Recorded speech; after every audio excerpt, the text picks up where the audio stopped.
Okay, I guess we go ahead and get started. All I right. don't know if anybody else gonna pop in here. If they do, more power to them. Okay, welcome to episode number 6 of Wrestling Review Podcast. This and I am your host Hawkeye. Along with me, as always, is Animal, What up? What up? and we have a special guest today. Guess my world order, or just Jay, whatever you want to be called by. It don't matter. It don't Thank you matter. for having me. It don't matter what you want to be called. Okay. Y'all can call me Jay. Y'all can call me Guess My World Order. It don't matter. Well, this time we're gonna do Guess, 1998. guess, guess, guess my world order. This time we're going to do a pay per view that has been one of my favorites for a very long time. I can remember what I did during this night was the 1998 Royal Rumble. I remember getting with a bunch of friends, all of us hanging out in their basement, getting shit faced, and watching this on pay per view. So was it, what about any of y'all? When was y'all's first time watching this? I My watched first it time, live. my first time watching it was about 2004. Yeah, I Jay, watched it live. I ordered the pay per view, the whole nine. you ordered it too. Yeah. That was my. I'm an old piece of crap. That was my my senior year. I had no mom. I didn't get into a whole bunch of trouble, so mom pretty much let me do whatever I wanted to do. So we all hung out at a friend's house and we ordered it, and it was a big old party. Yeah, I was a big wrestling fan when I was growing up, going through school. During Austin 316 shirts, the Undertaker shirts, the NWO shirts, all that. I had all of that when I was growing up. Jesus. Let's see. I think I mowed grass for about all of summer, and then I like raked leaves and stuff so I could buy like the pay per views. And I initially wasn't going to get this one, but I got so fed up with WCW after Yeah, Starcade that I got this. yeah. Okay, the Starcade I was before. 7 years old when this show happened. I was 13 going on 14. God dang. I was 17. Had my own car. Had my own job. You was 10 years older than me. God, I miss it. Seemed like it was better back then too. Yeah, we had Tricky. Hawk Sherry says she can hardly hear you. I think I could fix that.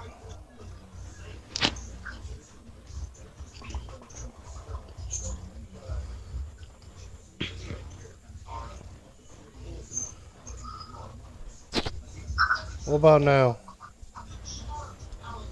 Can you hear him now, Sherry?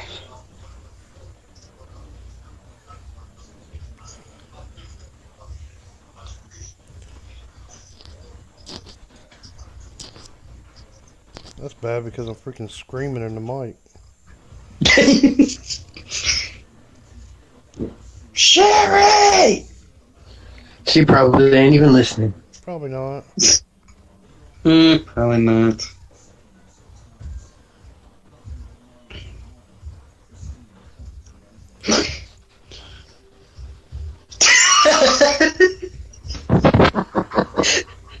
She said, I hear other big mouths fine. And she said, nope.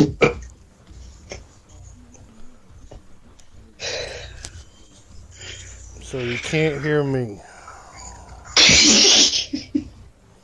Thank you for the compliment. At least I'm not a big mouth. Now's your chance to say whatever you've ever wanted to say about Sherry because she can't hear you.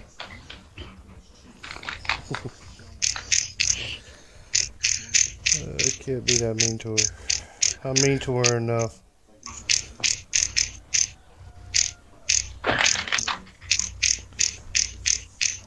I'm not putting my mic in your mic in your mouth. He's not Larry.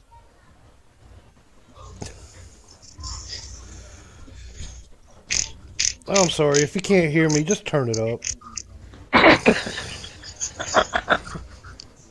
Or turn your hearing aid up.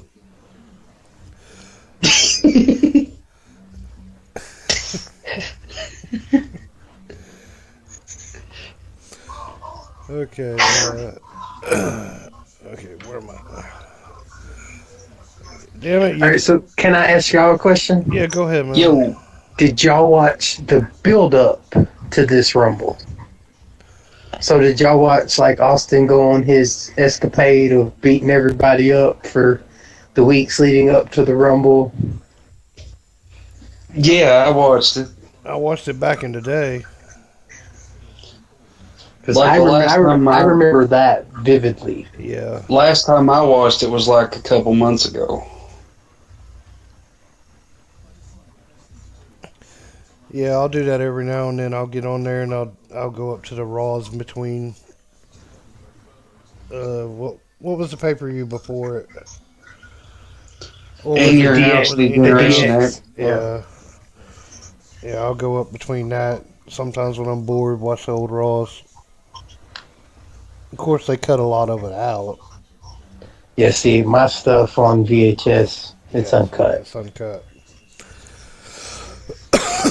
My favorite part of this build up is no one before and no one since ever got a bigger build up to the Royal Rumble than Steve did. Yeah, Yeah, no. I think that was owed to him too, since he broke his freaking neck, Yeah. and then he spent that whole what was it about 6 to 8 months not doing nothing except beating the It was crap out of from people. SummerSlam up until Survivor Series because he had a match at Survivor Series. He deserved it though. Out of anybody, that man right there deserved it. He deserved the Yeah. push. Well, I mean, he was blowing up at the time. I didn't think he would blow up as big as he got. I mean, he's the biggest star the business ever had. But I knew he was going to be big. Just didn't know how big. Yeah. But did y'all know that? I mean, everybody knows Montreal happened. Do you know the money that Vince saved off of losing Brett is what he paid Mike Tyson? Yeah. That's I had heard that. pretty good. I didn't know that. Okay, Yeah. this right here is this Rumble is out of San Jose, California. Yep. They had 3 titles on the line. The big one. This is back when they had only 3 titles, or no, they had a couple more, but they didn't put them on the line. Or Yeah. The European title existed. did it? And the heart. Yeah, they had just created the light heavyweight title the month before. Okay. Yeah, it was three titles on the line, and the Royal Rumble match, and the special guest was the baddest man on the planet, Mr. Iron Mike Tyson. This was Iron Mike's. It was right after he won the belt again, and right before he bit Holyfield's ear off. It was in between Yeah. those two eras. Yeah. Now, what tripped me out? Like I said, I talked to you about this, Jay, a couple days ago about all the signs in the crowd. Yeah. Did you see all the signs that was in this crowd? Yes. There was a bunch. There was some good ones too. You would get thrown out today with a lot of them, though. Yeah. Yeah, I seen one that said Tyson killed Tupac. There's something I noticed about signs from back then to the way it is now. You barely even see any signs anymore now. That's because they check you as you go in now. Yeah, I know, and that's bullcrap too. Yeah, imagine having a folder full of signs and then they go through every one of your signs and just start throwing them in the trash. That's My last WWE event, I found that out. That's so messed up. Yeah, it is. And they talk about how wonderful the universe is and everything. Yeah. And they had another one that said UFC is for wimps. Yeah. Which I think that one was taking a shot at Shamrock. Mm-hmm. Oh god. Yep. All right. The first match on the card was Vader, Big Van Vader, versus The man formerly known as Goldust. the artist formerly known as Goldust, with Luna. Luna Vachon, the daughter of Mad Dog Vachon. You ever meet her, Jay? No, I met her husband though. I met Gangrel. You met Gangrel? Yeah, he did a seminar in Tampa, and I sat in on the seminar. Um, Dude, the stories that he told of how tough that chick was are unbelievable. Oh, I believe it. Just look at her daddy. Yeah, She had to be tough to have a daddy like that. yeah, she was very underrated as a wrestler. She didn't ever become women's champ for WWF, which is sad. Speaking of her dad, right quick, have y'all heard the story of him on the airplane? No, I haven't. Which Have one? you, Jay? Which one? Where he opened the airplane door while it was in the air. Yes, yes. And said he was going to go out for a walk. Yes. Oh God! They're like 30,000 feet in the air, and he's drunk, and he decides he wants to open the door. Yeah. I have heard that one. Jim Cornette. I watched a video the other day where he interviewed Greg Gagne, and Greg Gagne told that story. Yeah. Oh God! So the Vader, WWF at the time, they really didn't do much with Vader. It is a shame he never became The WWE pop champion. that he got when he came out to start this Rumble was off the chain. I mean, the crowd went ballistic when his music hit, and you see how 3-4 months later his WWF career ended. It's like, wow. Didn't he get hurt? No, they sent I'm him home. not sure what They sent him happened. home. They sent him home. Wow, I thought he hurt his back. They sent him home after he did the Kane match, and he came back and did a couple of shots for him, and then they virtually just let him go to Japan and work. After that, they still paid him part of his contract, but they pretty much bought him out. I wonder if I think the big thing with Vader is they wanted him to change his name to the Mastodon. Yeah, And he flat out refused. He was like, I'm Vader. Jim Cornette even told that story. Said he's Vader. He was the WCW World Champion, and said Vince looked at him and said, "Well, we could trademark it. We can call him the Mastodon, so we can trademark it." Yeah, I think that pretty much put the nail in his coffin as far as his career there went, because Vince likes to own your name. yeah, Yeah, so he can make money. Even if he had nothing to do with creating it, he still wants to own your name. Because he didn't create the Razor Ramon character at all.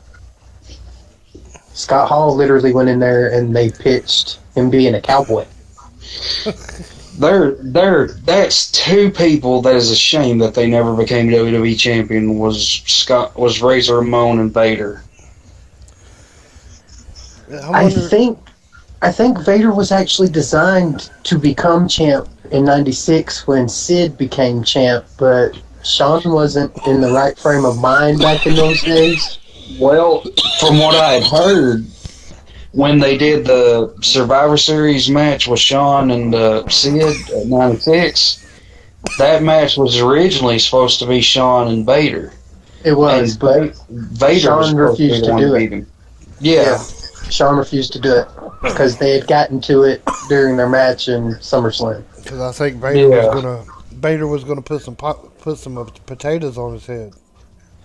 Yeah, Well, that's what Vader did. Yeah, said something about Jim Cornette said that he was at a match with Shawn and Vader, and he was managing Vader at the time. And he said there was a spot where Vader had Shawn in the corner, and he was peppering him in the corner. And all of a sudden, they get into a scuffle, and all of a sudden, Vader rolls out, and he looks over at Vader, and Vader's crying. And he said, Shawn Michaels told me if I pulled his hair that way again, that it'd be my job. And he probably did, because, like I said, Shawn pretty much back in those days did whatever he wanted and didn't care. Just Incredible said it pretty much. He said Shawn even would admit to himself, said Shawn was a prick. I missed that prick, by the way. Yeah. The people who only know the 2002 till he retired Shawn Michaels have no idea. Yeah. Because the Shawn that was around then, and this was one of his last matches before the WrestleMania one, which was his last. That Shawn was untouchable. I don't know anybody who was a better worker than that Shawn Michaels. Yeah. He lost a lot. He lost a little bit of what he had when he broke his back. He was like a pit bull back then. JR said it best. He was literally like a pit bull. All right. The Vader situation. Y'all know how Vader became to go on to WWF and how he left WCW, right? No. He basically told Hogan, "You've beat me 3 times. You're not going to beat me again." And Hogan played his creative control card, and Vader pretty much said, "Okay, well, when we get out there, you won't beat me." So they fired him, and this was getting towards the end of his actual contract with WWE. Why they ever turned him baby, I don't know, but like I said, the pop that he got when he came out was just off the chain, and how they didn't take advantage of that. I mean, this was a guy who was 450 and could moonsault. Yeah, exactly. I got a question. Is that the reason why he's not in the Hall of Fame? Oh, he will be. Oh, I know. Yeah, I mean, I think he will be, but eventually. Did you follow him before he died? Yes. And so you heard him basically kind of begging to be in the Hall of Fame. He wanted it so bad. I think some of that has to do with his heat with Shawn because of who Shawn's best friend is. Mm-hmm. Now, that's just my opinion. I don't have facts behind that. Yeah. But I think a lot of that has to do with Hunter. Yeah. Because I believe that's who brings people in to the Hall of Fame. Because you notice he brought Bruno Sammartino, he brought him in there. And then he brought Warrior in there. Then he brought Sting. He brought Sting in there. Then he brought... Because Vince didn't want to do Hall of Nash. He didn't want them in there. But Hunter was the one that brought them in. Because they all left on very bad terms for a while. I might be wrong. It was because of Triple H that Road Dogg got a job back with WWE. Because Vince originally didn't want Road Dogg back because of how unreliable at the time Road Dogg was. But I think the BS like that is why some people don't think of the WWE Hall of Fame as a legitimate Hall of Fame. Yeah. Like guys like Sabu, he will never care if they put him in it, as long as the Pro Wrestling Hall of Fame he gets put in. Yeah. I know Scott Steiner definitely doesn't think it's legit. But I think he does. I think the Scott Steiner argument is more like the Honky Tonk Man's, because the Honky Tonk Man said the same thing, and yet the first time that they called him and said, "Hey, we want to put you in the Hall of Fame," what did he say? Yeah, he's going in. I'd say Scott would probably go in if they put him in with Rick. Well, you gotta think Steiners are in so many different Hall of Fames, so it pretty much don't even matter. Yeah. Well, if Booker T can be a 2-time Hall of Famer, Scott Steiner could be too. Yeah. Yeah. Well, this year we're going to be crowning. This year we're going to be crowning two-time Hall of Famers. Yeah, I'm glad they put. Shawn I'm glad they put. Shawn Michaels and Brett and Booker T. What's going back in there? Huh? Sean's going back in again. Yeah, it's DX. DX. Oh, what the? Yeah, we're getting two-time Hall of Famers this year. I think Sean and Rick will be the first 3 time because I think Evolution will go in the Hall of Fame, and my money would bet that the Rockers eventually go in the Hall of Fame. Yeah, Yeah, exactly. but I don't think they can get Marty to come through. Marty's I think he would come for the payday. probably, Yeah. but There's one team I would love to see go in, and that's the Midnight Express. yeah, that would have to be Jim Cornette. Would have to bring them in. Okay, I like. so I know personally, I know Beautiful Bobby. I know Jim has said that the only way he would go is if the Midnight went in with him.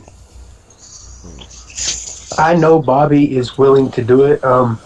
Until 2017, his mother lived in these apartments down the road from me in an assistant care apartment, and he would Yeah. come visit her from time to time. My connection to him is my uncle and him used to be drinking buddies before he became a wrestler. So when he would come here, we would literally talk wrestling for hours while he was visiting his mom. I know from talking to him personally, he would want to go into the Hall of Fame, but he is of the belief that they will never offer him the Hall of Fame because he never worked for Vince. Yeah, I believe that. I never thought they would put the Rock and Roll Express in until they finally did. Well, they had worked for Vince. The only person that I think is in the Hall of Fame that never worked for Vince is Vern Gagne. Worked Well, for his he dad. worked for Vince Senior, but that was like early in Vern's career. He worked for Vince Senior. Okay. But that's Bobby's thought process behind it. He would love for them to offer it to him, and if they did, he would take it. But his other argument to it is he doesn't know if it would be Dennis Condrey or Stan Lane or both that they would want to induct. I would say if they did it, they should do Bobby, Stan, and Dennis along with Jim, and have the Rock and Roll induct all of them. I could see that, but that's Bobby's thinking of that is I've never worked for him, so I doubt they'll ever call me. Or his actual words was I'll probably be dead and gone if they ever do. Yeah, something like that. Okay, let's.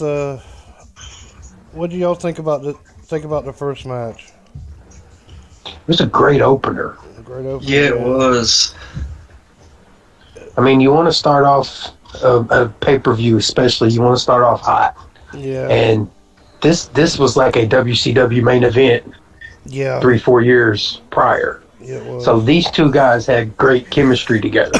Just you know, it's not the natural Dustin Rhodes. He's playing Gold Dust now. Yeah. So they already had good chemistry, and then you have the icing on top of the cake, which was Luna. I mean, it was a great opener. It was.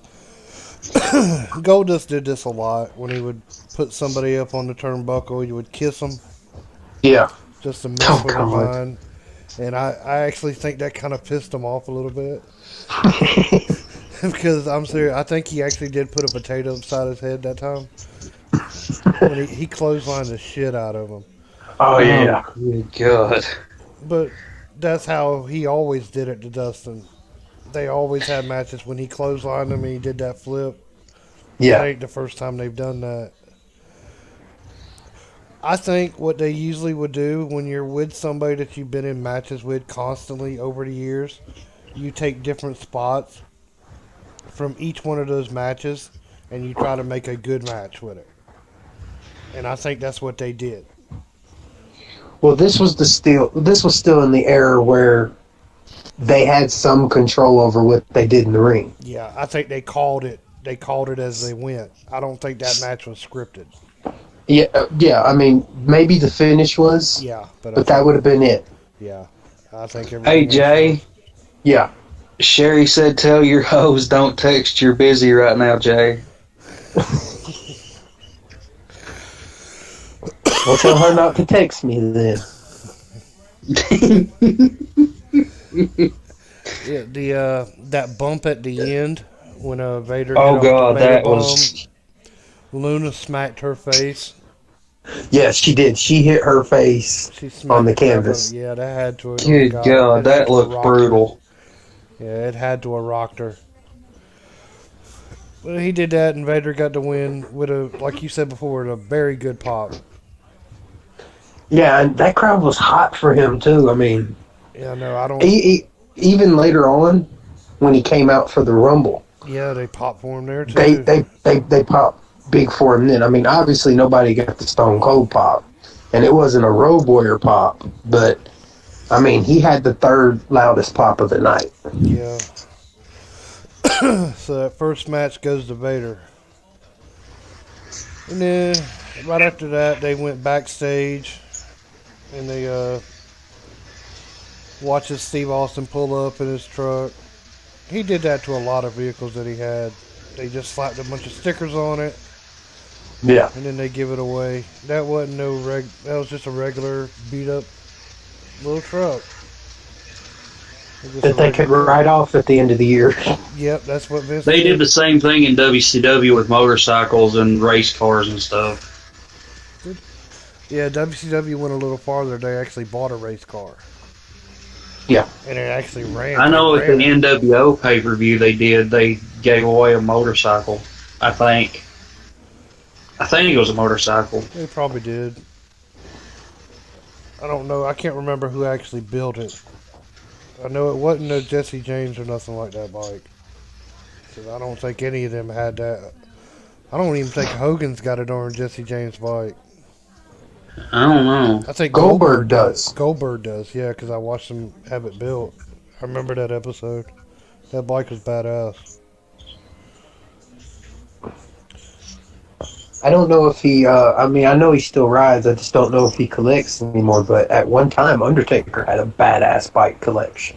Mm-hmm. Yeah. The ones that you saw on TV weren't his though. Yeah, No. those was Titan bikes. Yeah, Yeah. Yeah, he don't drive Titan. He rides Jesse James.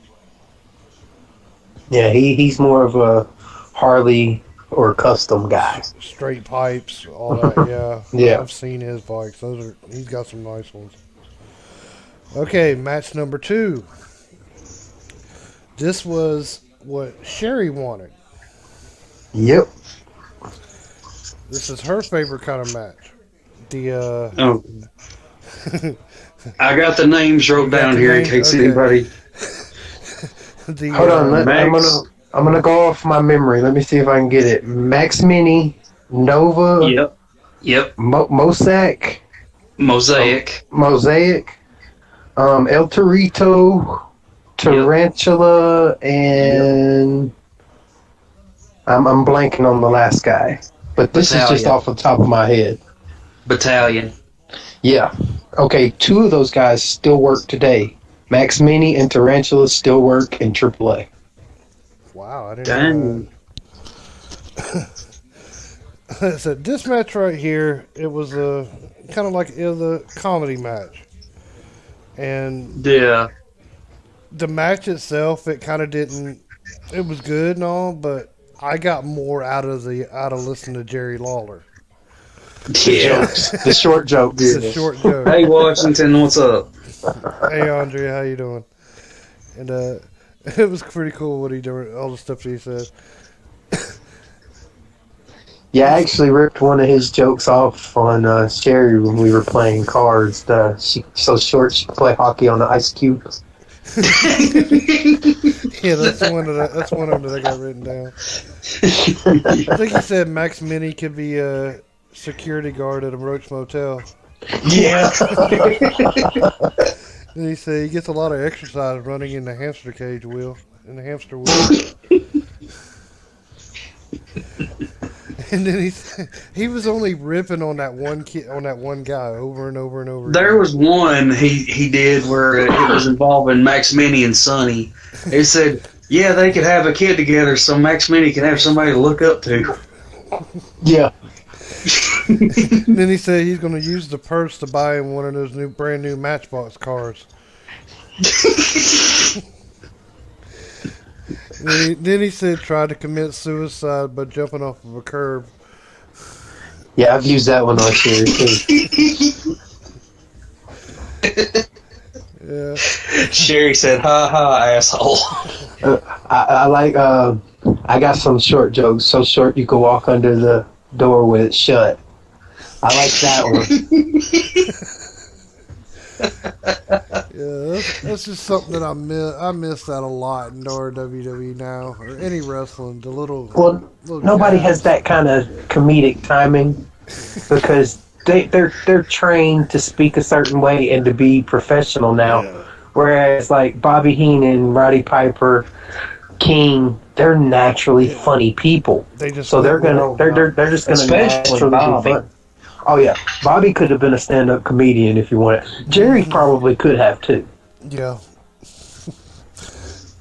Uh, I'm surprised Jerry hasn't went into stand up.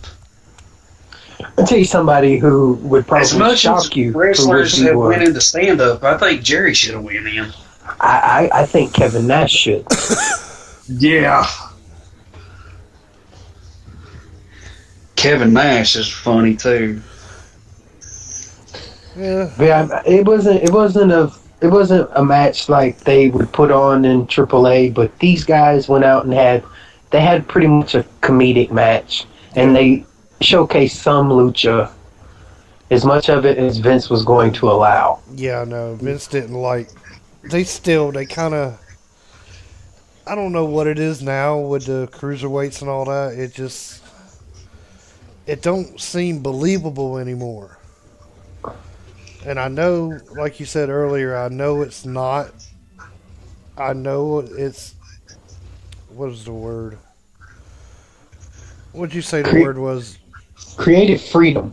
Yeah, they don't. Yeah. It's way too. You don't have the ability to fail anymore. Yeah, and I think that's Back in the day, like when you were like if they gave you a BS gimmick like the one they gave Steve when he first came in, yeah, Steve literally got to wipe that board clean and come up with a gimmick.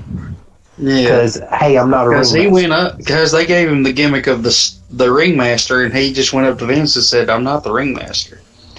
You don't have that ability anymore. Like if you walk up to Hunter or Road Dogg or Vince or Stephanie or anybody who's in an executive position and you say, "Hey, I don't want to be a pirate," you're going home, and then you're going to get your release, and then they're just going to dress some guy yeah, behind you up as a pirate. Whereas back in those days, if you went to them and said, "Hey, I'm not a pirate," well, then what are you? And if you came up with something good, they would go with it. Like the Razor Ramon character, Scott Hall was being pitched being a cowboy. yeah, And he literally looked at Vince and he said, "Vince, you want me to be a cowboy? I'll be the most hated cowboy you've ever seen in your life. But have you ever seen Scarface?" yeah. That's what it came off. That's what that character come off of. He created the name, he created the look right then and there, which a lot of that was Diamond Studish. He used a lot of the stuff he had from Diamond Stud. Yeah. Mm-hmm. But he literally had the ability, like Mankind too. Mankind was supposed to be Mankind the Mutilator, Yeah. and he was supposed to look totally different. But Mick spoke up, and Vince listened. I'm glad. Whereas Yeah, today they won't do that. I'm glad that they let him come back as Cactus Jack later on. Oh, Yes. God, yeah. I'm glad about that. That I'm was glad good. that technically his first retirement match was as Cactus. Yeah, and they even let him come back as Dude Love, somebody that he played with as a kid. Yeah. That was his very original one. Yeah, on that Attitude DVD that I have, he says Taker to this day despises that he ever brought Dude Love in real life. Because he said it totally hurt the mystique of the craziness of Mick Foley. I don't. Well, I- yeah, it broke kayfabe. I disagree because he showed a lot of comedic stuff in ECW as Cactus, Yeah, and then later on as Mankind. yeah, So I don't agree. I agree that he took a lot, but Mick did that on purpose. Mick didn't want Dude Love to be a tough guy. yeah. He wanted him to You know be. the reason he started doing more funny stuff and less He was violent? hurt. He was hurt. He was hurt from the Hell in a Cell. Yeah. That was the reason he cut down on a lot of the violence and went to comedy. He couldn't do it anymore. Yeah. See, That match messed him up.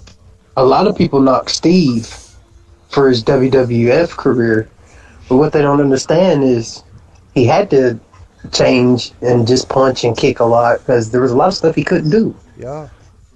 He fucked up his neck. Yeah. Which is gruesome. I mean, his head literally sunk in his body like a turtle. Mm-hmm. Yeah. Yeah. And he got up. He got up. Yeah, he walked. Steve said the word it was called an axial load. Yeah. It's like dropping us. It was like literally dropping like a ton of bricks on top of his head and sunk him in. Yeah.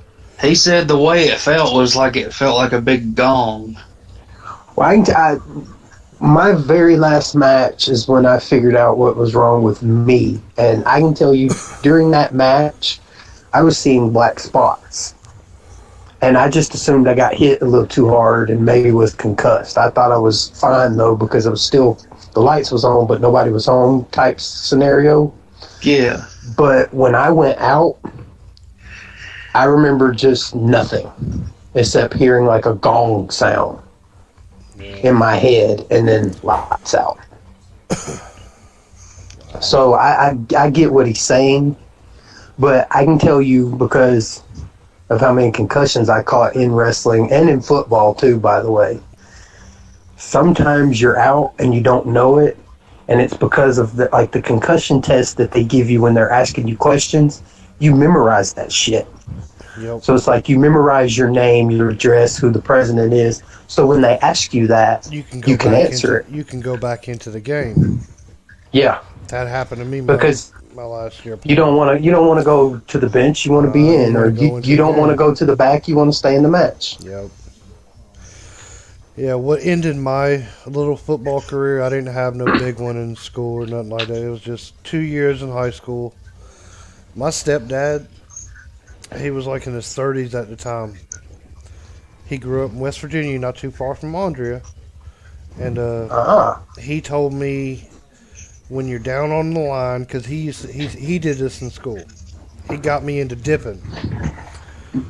I had a big old wad in my darn mouth, and he said, when you get in the line, right before that ball gets snapped, spit at him, spit in his eye.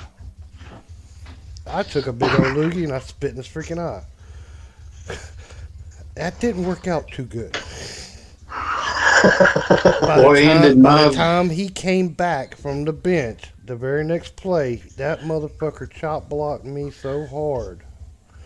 He busted my knees all to hell. Oh God! And he got on top of me and just started pounding my fucking head into the grass. He beat the shit out of me. I ain't afraid to admit it. I know. I was on the high school wrestling team when I was a freshman in high school, and our season started in October and it ended in February. We was in the Christmas season. It was like Christmas Eve. We was at practice, and the last hour of practice, the coaches called the wrestling hour of hell, where you had to practice the moves you had learned at that day of practice. You had to practice the moves that you had learned. So I was the only heavyweight on our team. And I was like 285 pounds. And I was the only one. So the only person that could spar with me on our team was one of my coaches. So he said, I'll be your partner. I said, okay. He goes and gives me a double leg trip. and I don't know what happened. My legs just stiffened up, and my left knee, the kneecap, went from the center of my knee over to the side, and you could hear it. You could hear it like snap. It was like I was down on the ground. I had a mouthpiece in my mouth, and I come close to swallowing it because I had my mouth so wide open that I was yelling, screaming at the top of my lungs. And I wrestled on that knee for a whole month afterwards. And even though I had got told from doctors after getting X-rayed not to wrestle on it, but I wrestled on it for a month afterward. And Yeah, I got the surgery in March of 2013, or not 2013, but 2007. I got injured in 2006, but I had the surgery in 2007. And they had told me I tore everything in my knee completely down to the bone, and I even had some bone floating around.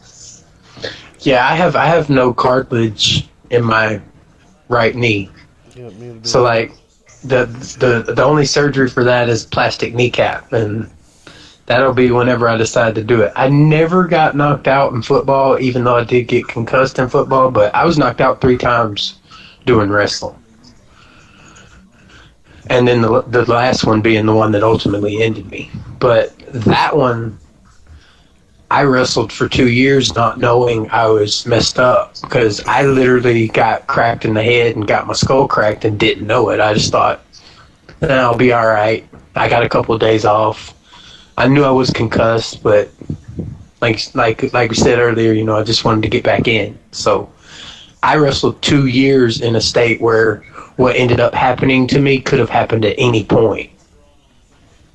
And basically, when I got knocked out and I woke up a few days later in the hospital bed and they were telling me, hey, you need to shut it down. I wasn't going to shut it down at first because I had just got booked to go to Japan and be a part of the Junior Cup. So I was happy. I was going to make some good money. I was going to be a part of the Junior Cup. Then I was going to come back here and make 15 grand to do a barbed wire match. So I was fixing to get paid. So I was going to continue doing it until they showed me my brain. They showed me a picture of my brain and was like, if you keep on, you may end up being permanently, you don't wake up. And so that's when I was like, I don't want to be like that. Like, I don't have a lot of things in this world, but my mind is one thing I want to keep. Yeah. But that's the scary part about when you're out on your feet is you think you're fine. And it's like that concussion thing. You remember all those questions that they ask you, so you think you're fine. Like, what? I know who I am. I know who the president is. I know what year I'm in, so I'm okay.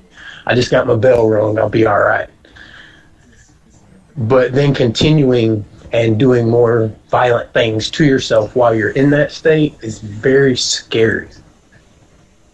Because like working on injuries is very scary. Because like when you're in the ring and like you have a hurt knee, you're gonna not do certain things that you would do if that knee was okay. Yeah. Yeah. I darn my graduation day, the day I graduated high school, I had a motorcycle. I had a dirt bike, and I was sitting there that morning. I didn't have school that day. We just went to the gym later on and graduated that afternoon or that night. And I was riding with a bunch of friends out back behind their house. I come hauling ass down the trail, and during I hit a mud puddle and my back tire slid out from underneath me. And you know how when if your back tire slides to if you're on a bike and your back tire slides to the left, what does them handlebars do? They go to the right. They, your back tire is sliding to the left, and you're holding the handlebar steady, and you're holding that throttle wide open or whatever, or halfway wide open. When that bike kicks to the left, your hand is staying steady straight, and then bars it kicks it kicks the throttle full open. That's what it did when it slid. It kicked my hand down, and it through the bike. It gave it more. It hit the throttle wide open, and I ran straight into a freaking car. a junk car that was sitting out there in the trails, and smacked my head, smacked my head on the side of the car, and I ended up going to my graduation with a concussion. I didn't know where the hell I was. I didn't know what I was doing. I had two girls sitting beside me, and I said, "Y'all, when we go up there, I want you to hold my hand till we get up there to that darn stage, and then I'll just walk across." They had to walk me through everything because I had no idea what I was doing. So that shit is fucking serious. Yeah, yeah. When I woke up 2 days later, I was literally arguing with the doctors and cussing them out because I didn't believe I had a cracked skull. I was like, yeah, dude, you can go fuck yourself. You're out of your mind. Because I woke up and I mean, I didn't know what had happened, but my brain felt fine. I knew who I was. I knew all that, and I recognized my parents and my nieces and nephews. I could tell you all their names and their birthdays and stuff. So in my head, I'm fine. Yo, And then he's like, "No, you have a cracked skull." And he told me, he's like, "And you've had one for a while." And I was like, "Hey, you're a fucking quack. Get out of here." And he's like, "No, I'm serious." He's like, "You've had some head trauma. We need to take a look at." And to me, I'm just thinking of dollar signs, and I got to get back to work. And then when he showed me, he sent me to a brain specialist, and that was when I realized how serious it was. Because the guy, when he showed the picture, I think it was like 28 or fixing to be 28 at the time. And he was like, "You have the brain of a 45-year-old. wow, He's like, "By the time you're 45, you could have the brain of an 80-year-old if you keep on." damn, He's like, "That's how much trauma you've already been through." And he didn't give the correct number, but he was close because he gave me like an estimate of how many times he thought I was concussed. And he was like, I would say 12, 13. He was pretty close. I had 15. wow, So when I knew he could guesstimate how many times I had been concussed, it's probably serious. yeah. Okay, all right, all right. The next section, just a bunch of backstage stuff. Like I said, I wish they did this stuff before. They still did this stuff, and it was like a big screw you to whenever they did it. The nation jumped into Austin's locker room, barged into it, and all they find is a middle finger. Yeah. So it's basically Yeah. fuck you. And then the Rock's interview. Oh God, I love it. I love listening to him interview. That man has He got talk some. about Bill Clinton. Yeah, talking about Bill Clinton saying if you lay down with dogs, you're gonna get the fleas. Don't be silly, you gotta cover it, Willie. That was my favorite line of the. Yeah. All right, match number 3: The Rock versus Ken Shamrock for the Intercontinental title. Yeah. Now with this right here, I thought I think this is what Roman Reigns needs to do. Since them two are family and they talk a pretty good little bit, I don't know why Roman Reigns is not doing this right here what Rock did. Remember when Rock was starting to get all them Rocky sucks chants started going for him? Oh God. He didn't get mad at it. He didn't just sit there and go kind of the way Roman Reigns did when he started getting booed. Rock went with it. Rock went with it, and he started antagonizing him, and he got more heat and more heat and more heat about it, and he loved it because heat is attention too. And Yeah. I just I've always been a big heel fan. I've always liked the heels a lot better than the faces. It's just he gets it where he's eating out of the palm of your hand. They tell you when you're training that it's easy to be a baby face and hard to be a heel. I actually disagree with that. I do too. I think it's reverse. I think it's harder to be a heel because it's easy to get people to cheer for you. Like Hmm. Animal, you're from Kentucky, right? Yeah. So if I go to Animals Town and I say something positive about the Wildcats, he's gonna pop. Yep. Whereas if I go as a heel and say it, he might not say anything. He might just ignore me because I just knocked him. Yep. So it actually takes more talent to get someone to show some emotion to you, even if it's Oh, hatred. trust me, come to these parts and say something positive about Tennessee. Yeah. Oh, But, God. but see, I mean, sometimes crowds won't react. Like, see, I'm from Alabama, so it's a 50-50. If you say something positive about Alabama, you might get a couple of boos and a couple of pops. Or if you say reverse, Auburn, same way. Yeah. And then, but there have been some occasions where you get nothing as a babyface when you're doing that, as they call the cheap pop. And I think it's harder to be the heel because it's harder to get people to invest their emotions into you hating you than it does them loving you. Yeah, no, that's what Austin said. I remember him wanting to. He dying to be a heel again. That's why he. That's why he changed. That's why he flipped in at WrestleMania 17. He Yeah. wanted to be that heel again. He loved it. He loved that heel persona, and the crowd just wasn't going to have it.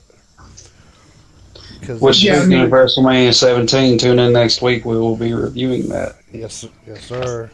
yeah, this was that time where they had finally threw in the towel on making him Yep. the hottest heel because they tried everything they could for like 6 months to turn him into the hottest heel that they could, but people just kept cheering him. Oh, you talking about Austin? Yeah. Yeah. So around the '98 Royal Rumble was when Vince had finally been sold on the idea. Let's run with him as the babyface. Yeah. I think it was just respect. I think a lot of his fans have seen him for so long, and they respected him because Austin 316 actually began in ECW. Yeah. Yeah, technically it did. Yeah. Yeah, it did, and a lot of the fans remembered it. They hated it when he came, and like you said earlier, like he hated it when he came and became the ringmaster. Fans didn't like it at all because they watched this man go from that little time in WCW where he wasn't talking, and then he started talking more, and then they shit all over him. Then he went to ECW, and Paul said, "Okay, here, do it. You know how to talk. Do it." And he hit gold.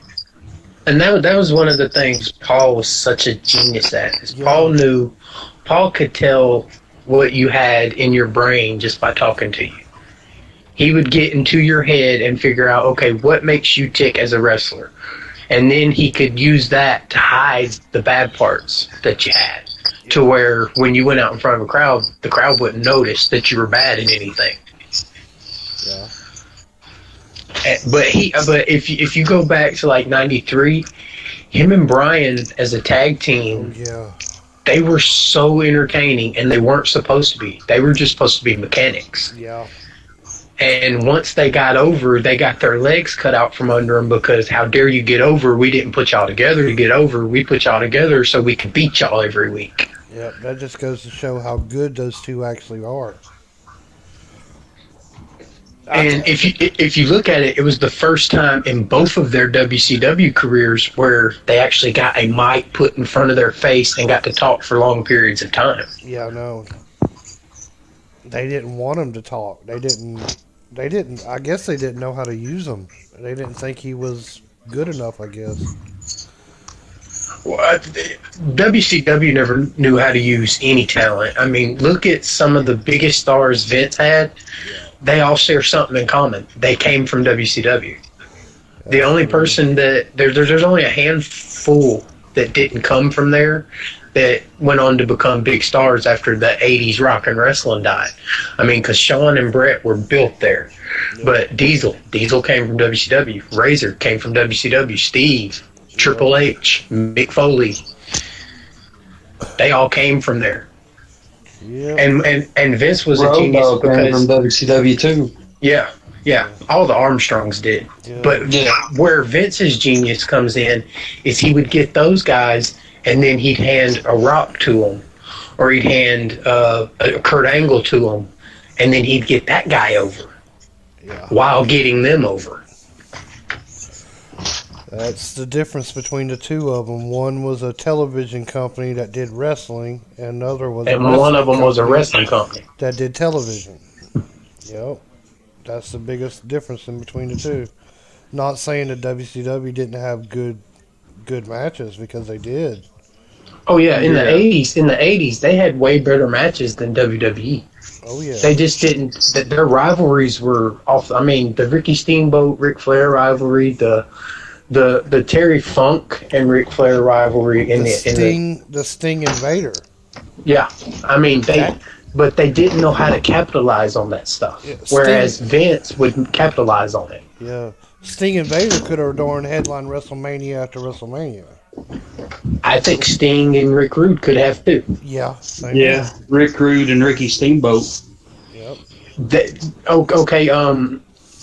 In my top 10 greatest matches of all time, Rick Rude and Ricky Steamboat 2 out of 3 Falls match is on there. Oh, that match was awesome. That was good. The timing that both of those guys had and the chemistry that they had, it was just magic. It was magic. And the thing that I love about it is nobody went to them and said, hey, you're going to do A through Z tonight. Literally, Dusty went to them and said, do whatever you want. This is how much time you got to do it. And those two went out there and did that. Yep. Two professionals that called it in the ring. Yeah, which they don't do much anymore, which saddens me. Yeah, I know. I I like actually, the Clash of Champions '88 match of Sting and Flair. The match nobody would was- know who Sting was if that didn't happen. Yep. Do what? Nobody would know who Sting is if that match didn't happen. That clash. That match put Sting on the map. Okay. Yeah. I didn't like this Intercontinental title match, and it had nothing to do with Rock and everything to do with Shamrock. Shamrock, he missed a lot of stuff in this match. Yeah. And I don't know if you guys caught that. So I did. he kind of shit the pooch Yeah, in pretty this much. match. Yeah, pretty much the best part of it was the ending, was the Yeah. finish. Yeah. Yeah. Or the It big seems swerve. like he was lost in what they were gonna do from the moment they started. Yeah, that goes to show, because one of them was actually grew up in the business, knew everything, and the other one, it was an outsider that came in because Yeah. his name was big. And it shows, Yeah. and I hate giving this guy credit because I'm not a real big Rock fan, but it shows how great Rock is Yeah. because it wasn't a great match, but it wasn't a bad one. And it was Rock being, I've been in this business my whole life. I know what to do. He's green. He's learning. And so Rock basically took over, but I don't like giving Rock credit because people say he's the biggest star of the Attitude Era, and I No. disagree. Because he He's didn't draw only- more money. He didn't draw more money than Steve. Nobody has. So, in my opinion, Steve's the bigger star. He's only the If biggest. he's anything, only- Rock was second best. He's only the biggest star because Austin got injured. And he's on. Well, in my And opinion, he's Hunter, only the biggest and star Hunter. because of movies. And Hunter got injured. That's the reason he was the biggest star. When both of those two got in, that's one reason why Hunter became a big star, was because Austin got injured. Well, think about when this. Austin got injured, the two people that dominated the year 2000 was Triple H and Rock. That's why. Well, think about this. If the curtain call doesn't go down in Madison Square Garden, Austin and wouldn't have won the King. he of the wouldn't have Ring. won the King of the Ring, and Austin 316 would have never been born because Triple H was Because supposed to win it. originally in '96 it was supposed to be Triple H. It was. Yeah. But he got suspended because they couldn't suspend Shawn because he was champ. They couldn't suspend Scott and Kevin because they were leaving. And Kid was on the way out too, so Yeah, I mean, Kid wasn't even involved in it. he would have been had he not been hurt though. Yeah, He messed And up if his- Justin Credible would have still been a part of WWE at the time, he'd have been in that ring too. yeah. Yeah, he was Aldo Montoya. Yeah, and So he was in the only- clique. Yeah. The only person that was left to pay for it all. But the treble on was Triple H. Yep. And so that's how Steve got even put on the map, so to speak, is because then it was like, well, who's going to win King of the Ring? And well, let's let Steve do it. And that's actually Jake Roberts who pitched that, because he was on creative at the time, and he kept telling them Steve's a star, and they kept telling Jake, no, he's not. And he's like, I'll prove it. And I don't know that he intentionally cut the promo that he cut on Steve to get Steve to cut the promo that he did, but I know that Steve immediately thought of Austin 316 when he came back from getting stitches and Michael Hayes told him he cut a religious-based promo on him. Yep. Yeah. So all those things don't happen. We're probably not talking about this Royal Rumble because WCW probably would have won the war without Steve Austin, because Steve Austin pretty much changed the whole industry. Yeah. It's basically what people wanted. You know how many people wanted to just basically do as he did? Yeah. Everybody It was that, but I don't want to jump ahead, but I'm gonna knock WCW on this front too. WCW had this 18-month journey to Sting fighting Hogan. Yeah. Yeah. And then in '97 in December, And it nobody happened. said a word. And that man did not say a word. Yeah, he didn't say anything or nothing.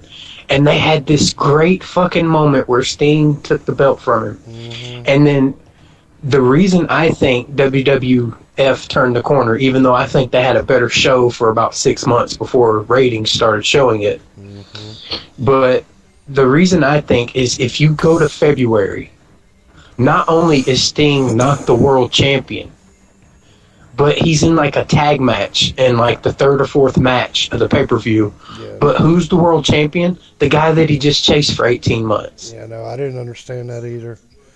I guess that was Vince creative control. McMahon, in his dumbest brain, coming up with the stupidest storyline he could think of, would never have somebody go on that long of a run to get to the belt, and then 2 months later, that person still not be the champ, let alone the person that they took the belt off of have it again. Yeah, I know. That must have been during creative control. Yeah. Had to have been. And Sting wasn't the type of guy that would stand up and be like, "No, No, I need to keep this belt." Sting would have been the type of guy that, okay, that's the play you're calling. That's the play. I'll go play. Yeah, he was company man. He always was. And I really feel Ric Flair even said the biggest mistake Sting had ever made was not going to Vince. And the statement that he usually follows that up with is true. Hogan and Warrior would have been jerking the curtain had he had Sting, because Sting was a better wrestler than both of them. Went to WWE. Warrior would not have been the one facing Hogan at Mania 6. It would have been No, Sting. it would have been Sting. Yep. And you know what? 60,000 people wouldn't have watched Hulk Hogan leave. They'd have watched Sting celebrate. Yeah. Whereas 60,000 people watched him leave and didn't watch Warrior celebrate. Mm-hmm. But my argument on that, like, I know when I was growing up, it was who's better, Hogan or Flair. I don't even think it's an argument, because Flair. Hogan made two guys in his entire career, and both of them, their reign was very short, because he made Warrior, and Warrior had maybe a year, maybe 2 years, where he drew good money. And then he made Goldberg. And Goldberg was a flash in the pan, really, because he because of how WCW used him. By the time 2000 rolled around, nobody cared who he was. Yeah, it got old. I know he also made Big Show. But did he? Because Big Show really didn't make top money and really didn't draw ratings till he went to Vince. Yeah.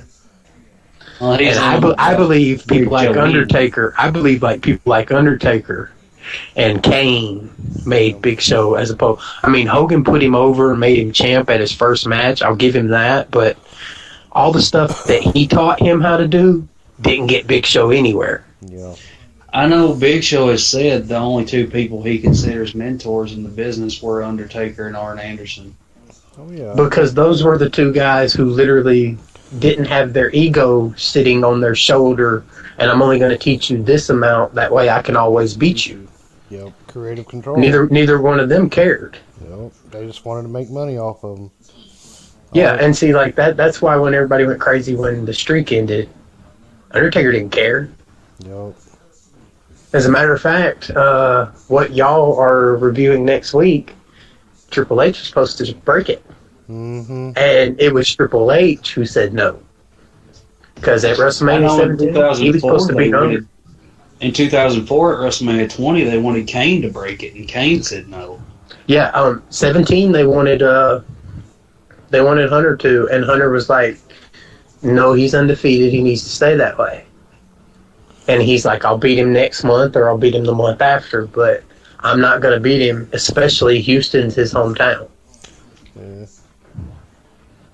But yeah, I didn't like the Intercontinental title match, but it had nothing to do with Rock, and I hate giving Rock credit because I'm not a real big fan of his.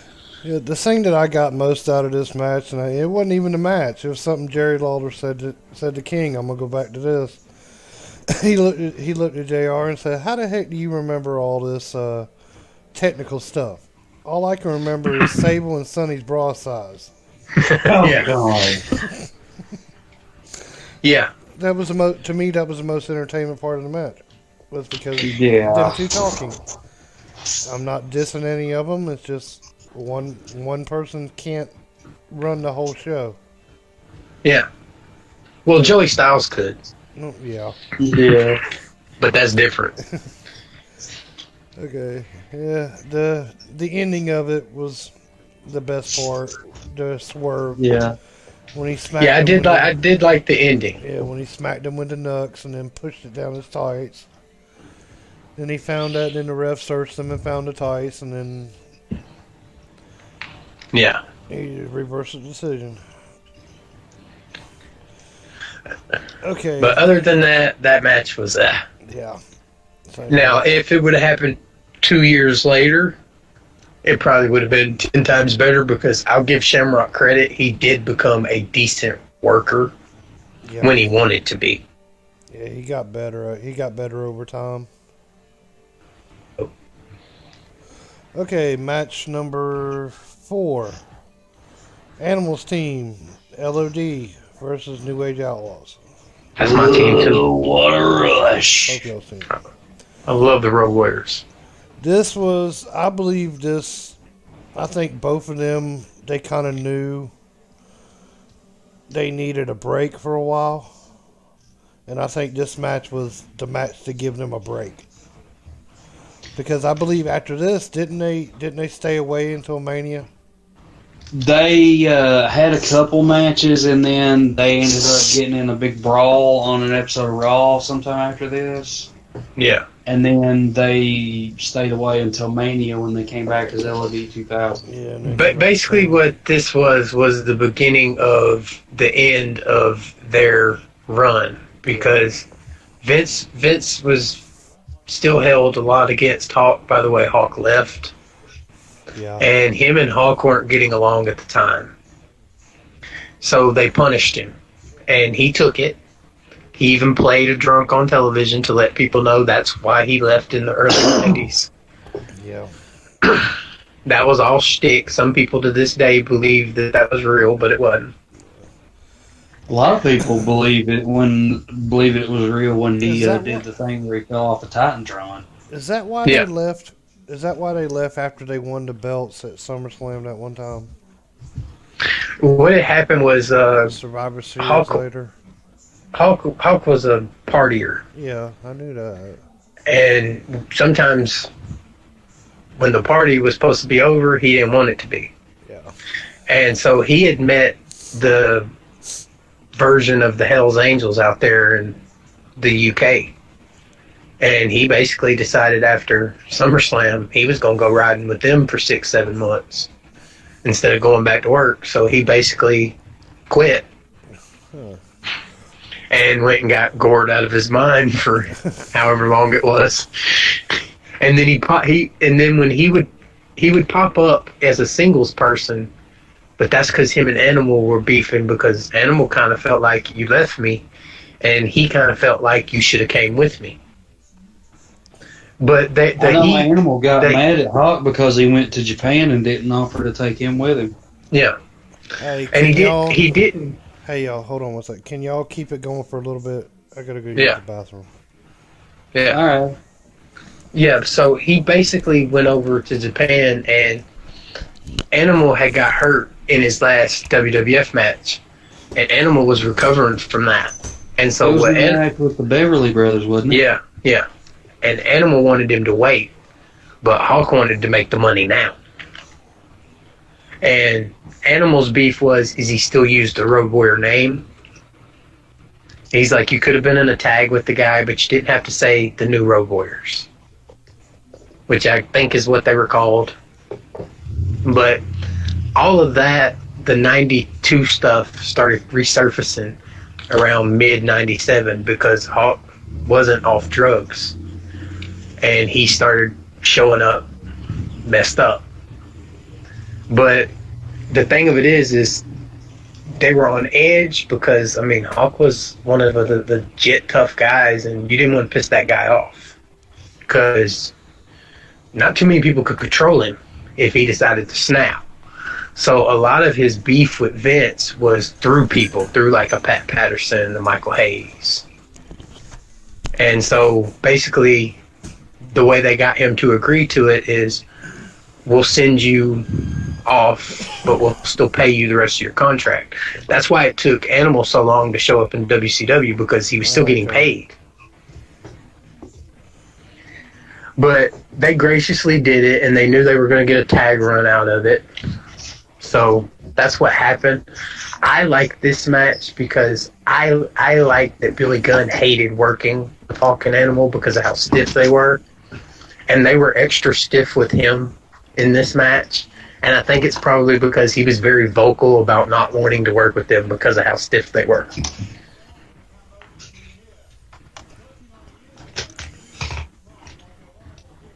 But had it have been me, they would have won. That's just me though. Yeah. If it had been me, they would have won and became the champs again. Yeah, it would have been one last run.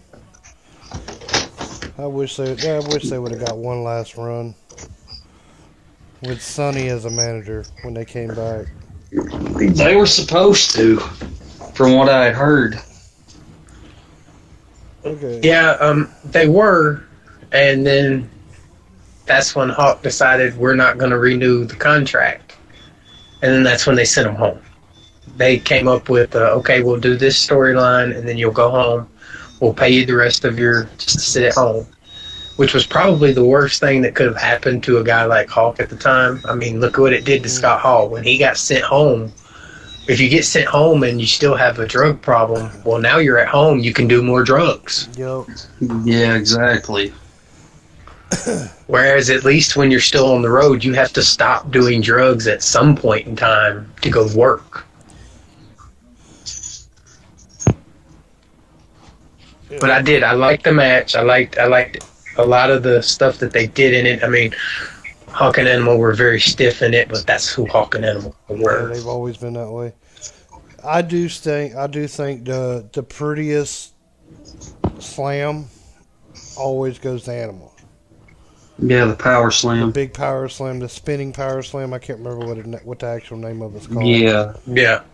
That one, he's always done that. The one that kind of comes close to that now, the pretty wise, but it's not really that as pretty, is the when Randy Orton does it. Yeah. Randy Goldust does a fast- nice one now, too. Does he? Yeah. I think Goldust and Randy's are actually kind of similar. But Samoa Joe does it too. Yeah. Basically, Animal's power slam is like Double A doing the spine buster. Yeah. That's With Randy Orton and Goldust and Samoa Joe's power slam, it's like a quick snap. Yeah. But yeah, I did. I liked this match. I would have personally had them because they still could have done what ended up going to Mania, which was the Outlaws versus Cactus, and And Charlie, yep, yeah, Funk. they still could have done that because they could have won it a couple weeks later. Because I think it was 2, maybe 3 weeks later was when they pushed them off the Titantron. All right, now Sherry, calm your hormones down. I think we're giving her plenty of darn ammunition tonight, ain't we? She said, "Yum, Randy." She's probably changed her draws like 5 times already. Probably. Okay, winner of that one, New Age Outlaws, or LOD wins by disqualification. Yeah. Okay, next match, Royal Rumble. Mm. And if you look on the screen, you can, one of y'all could read the rules. If somebody in here that's never seen it doesn't really know what it means. Was it 2 minutes or a minute and a half at this point? It was 2 minutes. Two All right, so superstars start in the ring. Every yeah, 2 and minutes, every 2 minutes. 2 minutes, a new superstar enters the ring. Elimination occurs by going over the top rope. Both feet must land on the floor. The last superstar remaining declared the winner and will go on to WrestleMania for a WWF Championship match. Yep. I think they started that rule in what, 90? 3. Was it The 93? year Yeah, Yoko 93. won. The year Yoko won. Yeah, They 93. They started that rule. Because before that, let's see, Big John They started the Studd 92nd rule in 2003 when Brock won. in 80, when it started, Hacksaw won it to begin with. Then the next year it was Big John Studd. Then the next 2 years after that, it was Hogan. The champion actually won. To me, that made no sense whatsoever. Yeah. Champions in battle royals make no sense anyway. Like the world champion should never be in a battle royal. Yeah. Period. I never understood why they just let him win over and Like over. the only times they've ever had the title on the line in the Royal Rumble match was 92 and 2016. Now, see, I'm for that. I'm for when like the winner becomes champ, but I don't like when the world champ is in a battle royal. I'm not a fan of battle royals, by the way. Being in them personally, I was only in 2, but it's How hard. exactly hard is the Battle Royal? For It's those easier who to don't know. it's easier to get hurt. It's easier to get hurt because there's more people in the ring. If you notice, if you watch battle royals, Royal Rumble in particular, you notice how a lot of people hug ropes and they hug corners. So when somebody comes in to run stuff, they've got room to run it. But you get, especially like when there's like 15, 20 people in there, and some of them are like the size of like your Undertakers and Canes and stuff, it's easier to just not do a bump the way you would technically do it if it was just 2 of you in there or 4 of you in there, and you can get hurt. Yep. So I'm not a big fan of that. I saw that later on in the match when JBL threw somebody up against the ropes. Dude basically had to stop in the middle of the ring, wait for 2 guys to move, and then run to the ropes and take a boot. Yeah. And there's a couple times in this Rumble once Steve gets out there where Steve is going to do something and he has to wait for people to get out of the way. But it just gets too cluttered. I was only in 2 battle royals, but now I've been around a bunch of battle. I actually told Hawkeye a story of a battle royal I was not in, but it was one where a guy jobbed to a shoe, which is, I mean, he jobbed to a shoe. That was funny. All right, so you want me to tell that story, Hawkeye? Yeah, go Tell ahead, it. man. All right, so I was at an indie show. I don't remember. Might have been Arkansas, somewhere in that area. I'll remember this guy's name till the day I die, though. His name was Jacob the Brawler Morton.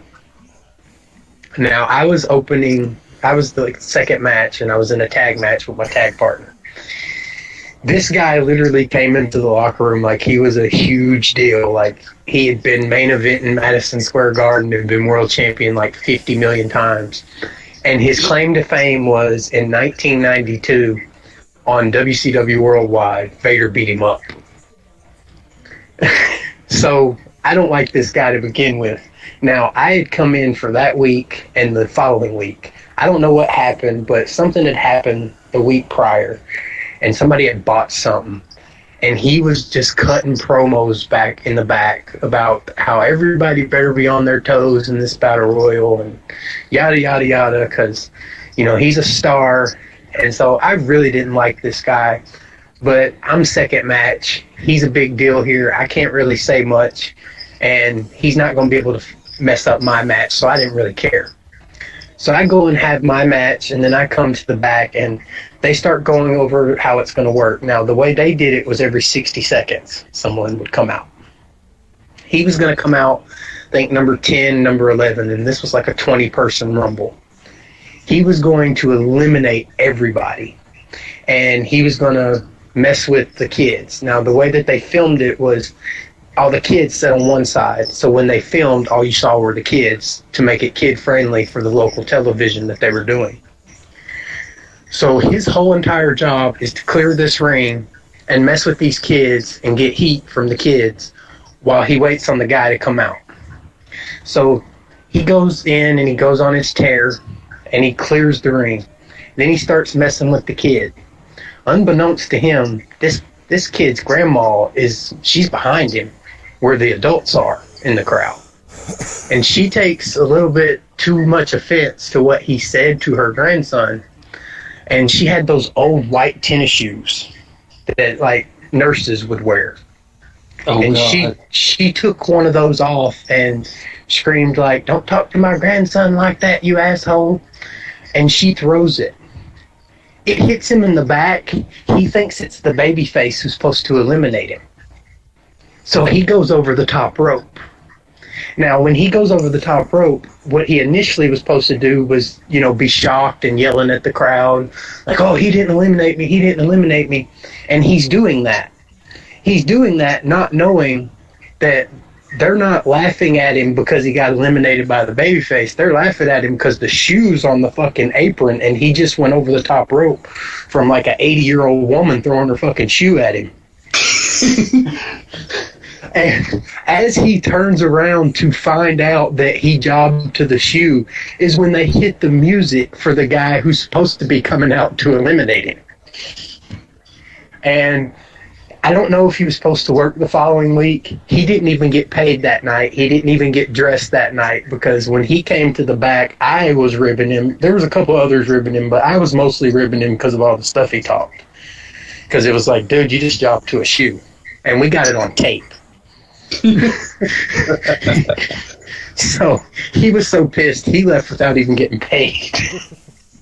But that was the first battle royal where, as a wrestler, I was a part of it, but I wasn't in that battle royal. Now, I was in two of them, and the one where I got my head cracked was the second one, which is Balls Mahoney and Axel Rotten. It was like a hardcore battle royal.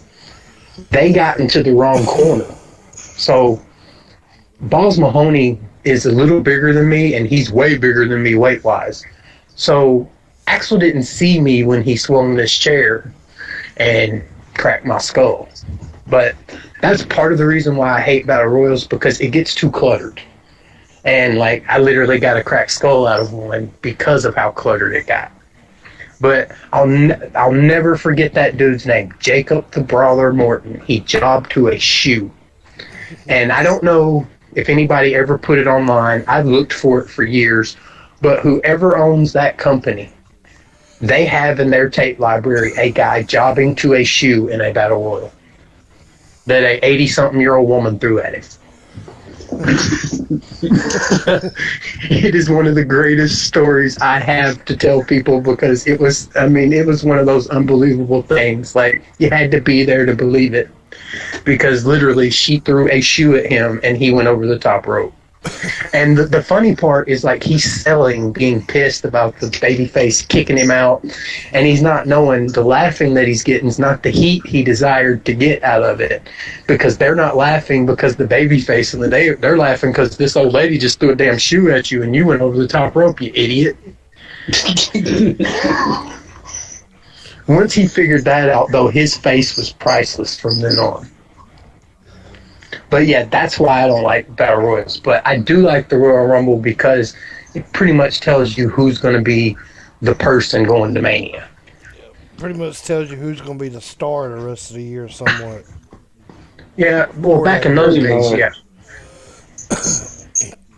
Which Okay, I think everybody knew who was going to be the star of this one. You didn't. yeah, his picture was on the cover of the pay per Exactly. view. Okay, interest one and interest number two. Interest one, Cactus Jack comes out. I don't think nobody was expecting Cactus Jack. Yeah. Well, they had said earlier in the night that Cactus Jack was going to be there, but they had said that Mankind and Dude Love were going to stay home. Did they? Yeah. Okay, I missed that one then. My bad. I was wrong. All right, then the number two, Chainsaw Charlie, aka Terry Funk. Yeah, I love the way they started this battle royal. By the way, Yeah, the very first thing they did was throw a bunch of chairs in the ring. and I love how they just teed off on each other and like, no, you hit me now. Okay, now here you go. You hit me. Yep, they took. I love that part too. This is another. That's one of the reasons I love Mick Foley and Terry Funk. Yeah, this is another one. Those two, they've been in the ring so long together and so many times. They kind of took some of their best spots of each matches and Yeah. put it in this rumble. Yeah. The chairs, that was from ECW, that was from New Japan, that was from Japan. The chainsaw, that come from Leatherface in Japan. In IWA. You know what we did last week, that come from him. And the chair shots, that was just, I guess, them two just saying, we're going to give the fans what they want. Yeah. That was basically them two saying, we're going to prove that even though you're 50-something years old, you're still tougher than most of those young guys back there. Mm-hmm. And I'm going to do what I do every night, which is prove I'm one of the toughest guys here, too. Yep. That's what they did. They do it every single time they was in the ring. That was the together. difference between WWE and WCW back then. WCW was just a bunch of old guys working. WWE was a bunch of new guys, but they only had like one old guy in the whole company, and that was Terry. It took them a long time to figure that out too. You remember during what was the era before Attitude? The new generation. New generation, yeah. That era sucked. That generation was kiddified gimmicks. Yeah, that Yeah, was it horrible. was. Everybody that came in got a gimmick. Like, you had your plumbers, you had your Trash man. trash. I'll say this man. though. Doink was very dark in the In beginning. the beginning, yeah, Yeah. they didn't like it. That character was very dark, and there was something to build on in the beginning. But once they decided we're going merchandise with him and we're going kid friendly with him, they totally killed that character. But in Gold Dust, also, Gold Dust was very dark when he first debuted, Yeah, go and they ahead. kind of dumbed it down. He played But mind speaking of games. Doink, did you all know that back then, when they changed him to make him kid friendly, there was plans to make Doink WWE champion? There was, but Sean and Brett vetoed. Oh, boy, It That's- would not have made sense. it That's would- how that. Neither one of them wanted to job to a clown. It was I basically It would how not that have is. made sense for Doink to be champ. I think he would have went better if he'd have went hardcore. Yeah. Well, it kind of worked the few times that he went in ECW after he left WWE. Yeah. Well, before he was ever Doink in the 80s, he was Maniac Matt Bourne. Yeah, he was also what was he? He was like he dressed like a lumberjack in WCW when he Was that I Big think he was- John? Big Josh. Big Yeah, Big Josh. Yeah, Big Josh. Yeah, he was Yeah. Maniac Matt Bourne in Texas. Yeah. He was actually a decent worker too. Yeah. But the Doink and Goldust, both of them are really what describes the new generation, because there were two characters right there that were very dark, who had legitimate heat, and like in the very beginning, kids were terrified of Doink Yeah. because of the dark Okay, shit that he would do. I've heard this. Was Goldust the creation of Dustin, or was Goldust the creation of Vince Russo? Russo had came up with a character, but no name. Between Vince McMahon and Dustin became Goldust. Because I know Because Russo had taken credit for creating it. Russo takes credit for everything because he's an idiot. He even takes If, credit if for creating water. yeah, if you fart and it made $1 million, he'd take credit for it. Yeah, he Yeah. thinks He'd say I fed animal the chili that made him fart. he thinks he's the one that created DX. Yeah, Yeah. and he that- didn't. He had nothing to do with that. That was Shawn, Triple H, and Vince. He took credit for the Montreal screw job. He just did that to feel relevant. The only thing that he can take credit for is he took a $370 million company that was making $100 million and put it out of business. That's what he can take credit for. He almost did. He made David Arquette world champion. Yeah, he almost did. Well, that it was in Tony TNA. Schiavone. Yeah, That was his He idea. even made himself world champion. he did David Arquette to produce to hype up that movie. Yeah, he did it just Yeah. to get on USA Today on the front page. Ready to rumble. But yeah, Vince Russo, he doesn't deserve credit for the Gold Dust because literally how that happened was they wanted Dust in his name because most people know him as Dustin, and everybody knew he was Dusty's son. Yep. So Yeah. when it came time for him to take that wig off, everybody and their mama was going to know who that guy was. Because believe it or not, when they started shooting the vignettes, people did not believe that was Dustin Rhodes. Yep. Some people couldn't see it. But they knew the second he takes that off, they're going to know he's Dustin Rhodes. So they wanted Dust or in that name. And so it was just him and Vince and Pat Patterson. And they came up with the name. Now, a lot of the character was a character that Vince Russo had written, but a lot of the promos that he takes credit for, Dustin came up That with. was all him. All the mind games and stuff like that.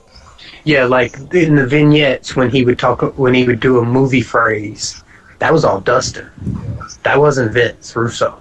Vince Russo now takes credit for that because he would eventually write skits like that for your Val Venuses and people like that. Yeah. And you'd rather take credit for the Gold Dust vignettes than the Val Venus ones. That's pretty much where that comes from. Yeah, But that was all. I've actually used some of the Val Venus stuff. Well, I mean, it was good stuff, but like him and Val were of the belief that Val could have been a main eventer, not with that gimmick. no. That gimmick was only made to go as far as it went. Okay, the match itself. The one that actually the longest one that was in there for the longest was Rock. Yeah. He came Yeah. in at what, number 4 and lasted all the way to the end. It's about 3 or 4, I think. Yeah, I think he I think came it's in actually 4. 3.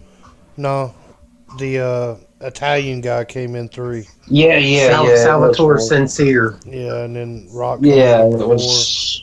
Yeah, it was 4. But it was pretty cool how during how Funk threw Foley over the top, and then when he came back in as Mankind, he threw Funk over the top. Yeah. And then I don't know if anybody noticed this, but didn't the one who threw Mankind over the top, Dude Love came back in and threw him over the top. So Mick did that 3 times. I don't think anybody ever noticed that. I think literally that night they probably went to Nick and asked him if he would do that. And I don't think you'll ever see that happen again. No. And I think Mick, knowing that, was like, hell yeah, I'll do that. How do you know we had to be up for it? Well, I mean, anybody would. I mean, nobody had ever done that before. Yep. I Yeah, mean, you'd had people hide under the ring and do shit like that, but nobody had ever came in with three different characters, Yep. And played them and completely different. everybody knows you're those three characters. Yeah, and complete. exactly. It was just something about those three characters with him. He did one. Everyone was completely different. And yeah, and Steve actually gives him credit for that because Steve's like he had three characters, but none of them bled together, and they Yeah. didn't because Cactus was crazy. Yep. That was Cactus Jack. Mankind was just like him. Mankind was more like the crazy, the brilliant crazy. Yep. Because you would see that he would use the fact that Mick was a brainiac as Mankind, and then Dude Love was just the chick magnet. Yep. But the fact that he pulled off three different characters and none of them were the same, I mean, that just shows you the brilliance of Mick Foley. That's good. Yeah, heck, Funk even lasted 30 minutes in that match. Yeah, and he was what, 53? Yeah, 53 years old. Yeah. 30 minutes in a darn Rumble. Back then, the way Never- they said about Terry Funk was they said he was middle aged and crazy. Yeah, he never stopped moving to. You didn't see him laying in a corner a lot. He was always moving. Yeah, there was times where he'd get thrown over the top and hug the bottom rope to come back in, but he'd get right back up. He never stopped moving. Yeah, Sandman said because he had left ECW off the title run and went to play Chainsaw Charlie. And the only reason he left ECW was to play with Mick again. Yep. He wanted to work with Mick. They actually wanted to have a death match at Mania. So technically, the Road Warriors were supposed to fight the Outlaws. Yeah. And I think it was when they saw them at the Rumble was when they changed okay, we're going to make them a tag team. And I think Vince wanted to go extreme, but not that extreme. Yeah, I know. He didn't. And I think he should have because he actually missed the boat because I think WrestleMania 13, Mick wanted to fight Vader, not team with him. Huh. And they didn't let him. And he went to Vince and he was like, we have this history. He took my ear, you know. Yeah, he could have played off of that. That would have Yeah, been so exactly. good. God, that would have been so good. Built that up for about 3 months. Yeah. Built that up. That would have been freaking awesome. And then them have a Yeah, it would. big blowout at Mania. Mick and Vader had a good feud going in WCW. Yeah. Until they did the whole he lost his mind stuff. Yeah. I don't know why they never did make Mick the champion in WCW. Because they didn't like him because he was starting to get cheers. He was starting to get Like the cheered at only end. title I even think he even held in WCW was the tag title. Yeah. And that was with, oh God almighty, who was that with? Who was that with? Max Payne. Was that Max Payne? Yeah, The guitar guy. yeah. I think he wore him with Kevin Sullivan too. Did he wear him with Kevin Sullivan? I do know he had an ECW tag with Raven and Mikey. He had Whipwreck. one with Mikey Whipwreck. Yeah. I think he was champion with Raven too. I'm not sure. I don't think he was with Raven. I know he was with Mikey Whipwreck though. Hey, Mikey, he likes it. He really likes it. Yeah. I think I forgot who it was they beat. I think it was Public Enemy. Public Enemy. yeah, Public Enemy. Yep. Okay, you had during Owen Hart come out one time and Jeff Jarrett Jeff Jarrett attacked came in him. and attacked him. I love the build up to Austin being the mark man, and then it gets to a certain point where nobody shows up, And they all think it's and him. and they say it's Austin, Yeah. and then like 2 men later, it's That's Austin. awesome. And he comes out through the crowd. And the music was kind of different than what it became, but it was the beginning stages of his music. But when that glass shattered, that place went crazy. yeah. Yeah. My favorite part is after he wins and they talk to Tyson because Tyson can't remember his fucking name and keeps calling him Cold Stone. Yeah, God. I He's like, my caught man that Cold too. Stone, my man Cold Stone. I caught that too. It's like, Yeah, no wonder he flipped you off. You can't even remember his fucking name.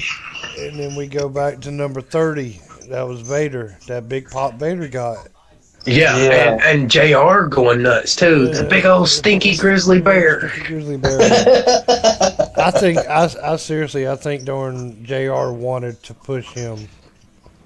Oh yeah, well, a lot of those guys were JR's guys. Yeah, You know, Brian Pillman was a JR Brian guy. Pillman, Steve Steve, Vader. I mean, Mick. all those guys.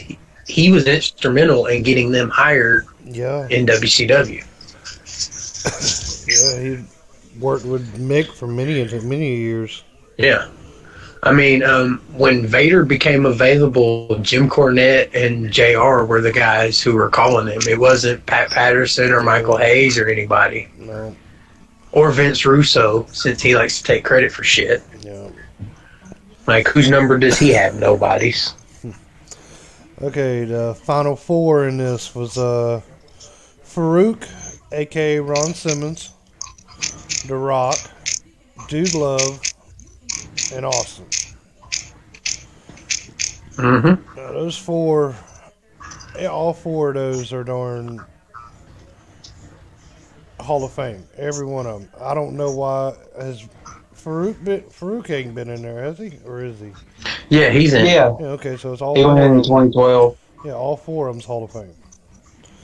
Makes me want to know will Mick get Hall of Fame for each one of them characters? I know he's in for himself. Yeah, he's in Mick Foley. I was just wondering if he maybe would do it for Cactus Jack or something. That'd be pretty cool. If he did, he would be the first ever four-time Hall of Famer. Yeah, that would be cool. But the final four.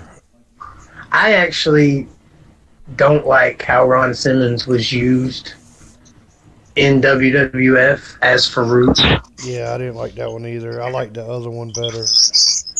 until they gave him Bradshaw. Yeah, Because Oh, I loved him in APA. APA did work. yeah, it worked damn good. But his whole nation run, it became very clear, like midway through it, once they got Rock, that the nation was going to get rid of Farouk. Yeah, he just didn't fit into it. Well, his problem was he wasn't that good of a talker. Yeah, that too. He was a legitimate tough badass guy, but he Rock could tear him up on the mic, and there was nothing he could do about it. Yeah, I think that was Like best. there was one instance McFoley even talked about. He said on an episode of Raw where Farouk was in the middle.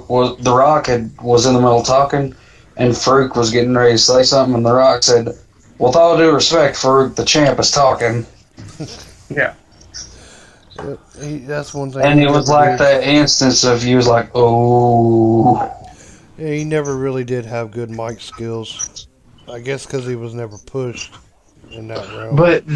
But now, and even today, even though WWE doesn't think so, he's a prime example of why managers should exist. Because when he had someone like Teddy Long talking for him, he was money. Yeah, because he had a voice. Teddy Long was his voice. Teddy Long was his Paul Heyman. Yeah.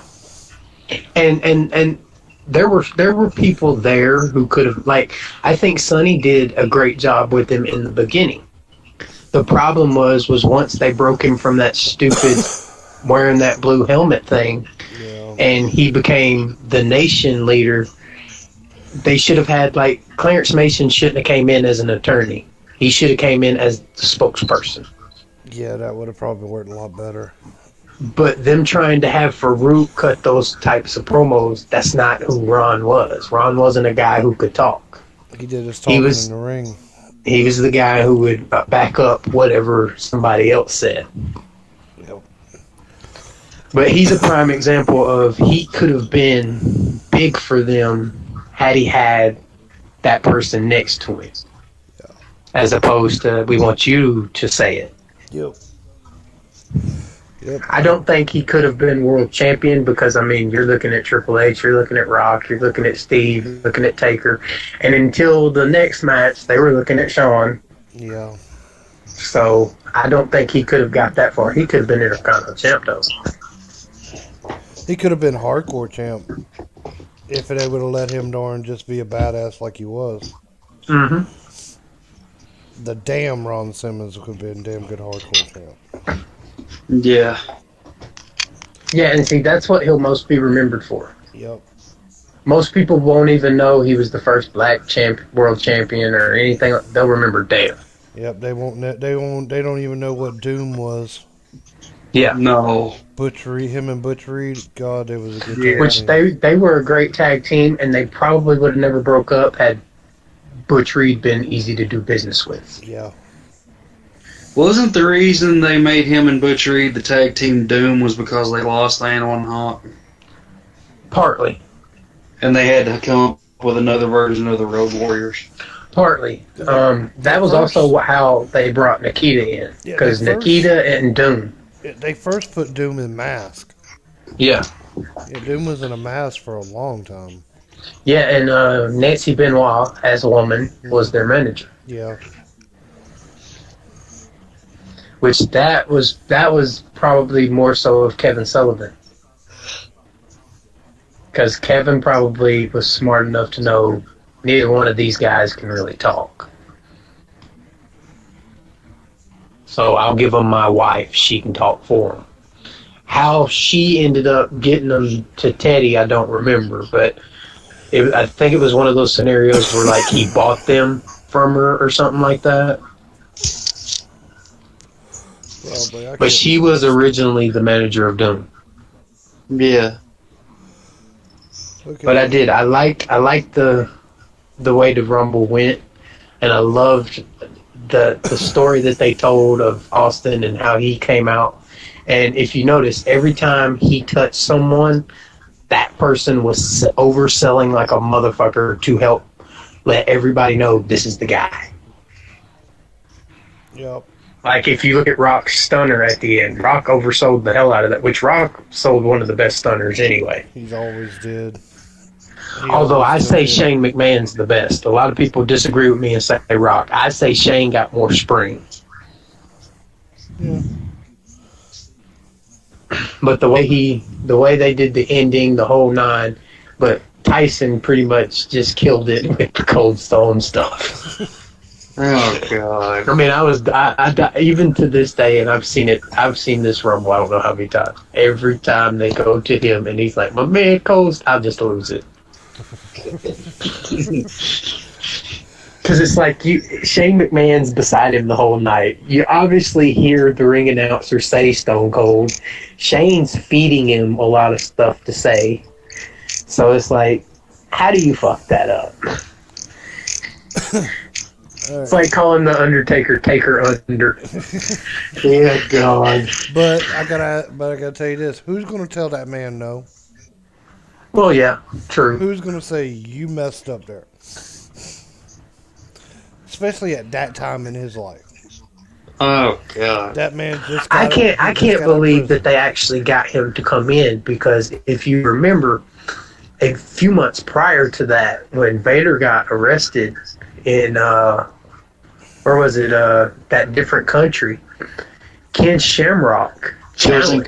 It was in Kuwait. Yeah, Yeah, because he grabbed the announce of the television show for calling wrestling fake. Yeah, I remember that. He literally challenged Tyson to a match at Mania, and that never got talked about once Tyson came in. That kind of just went by the wayside. Damn, that would have been something right there. Ooh. Well, I think Ken would have got the better end of the deal only because he could have took him down.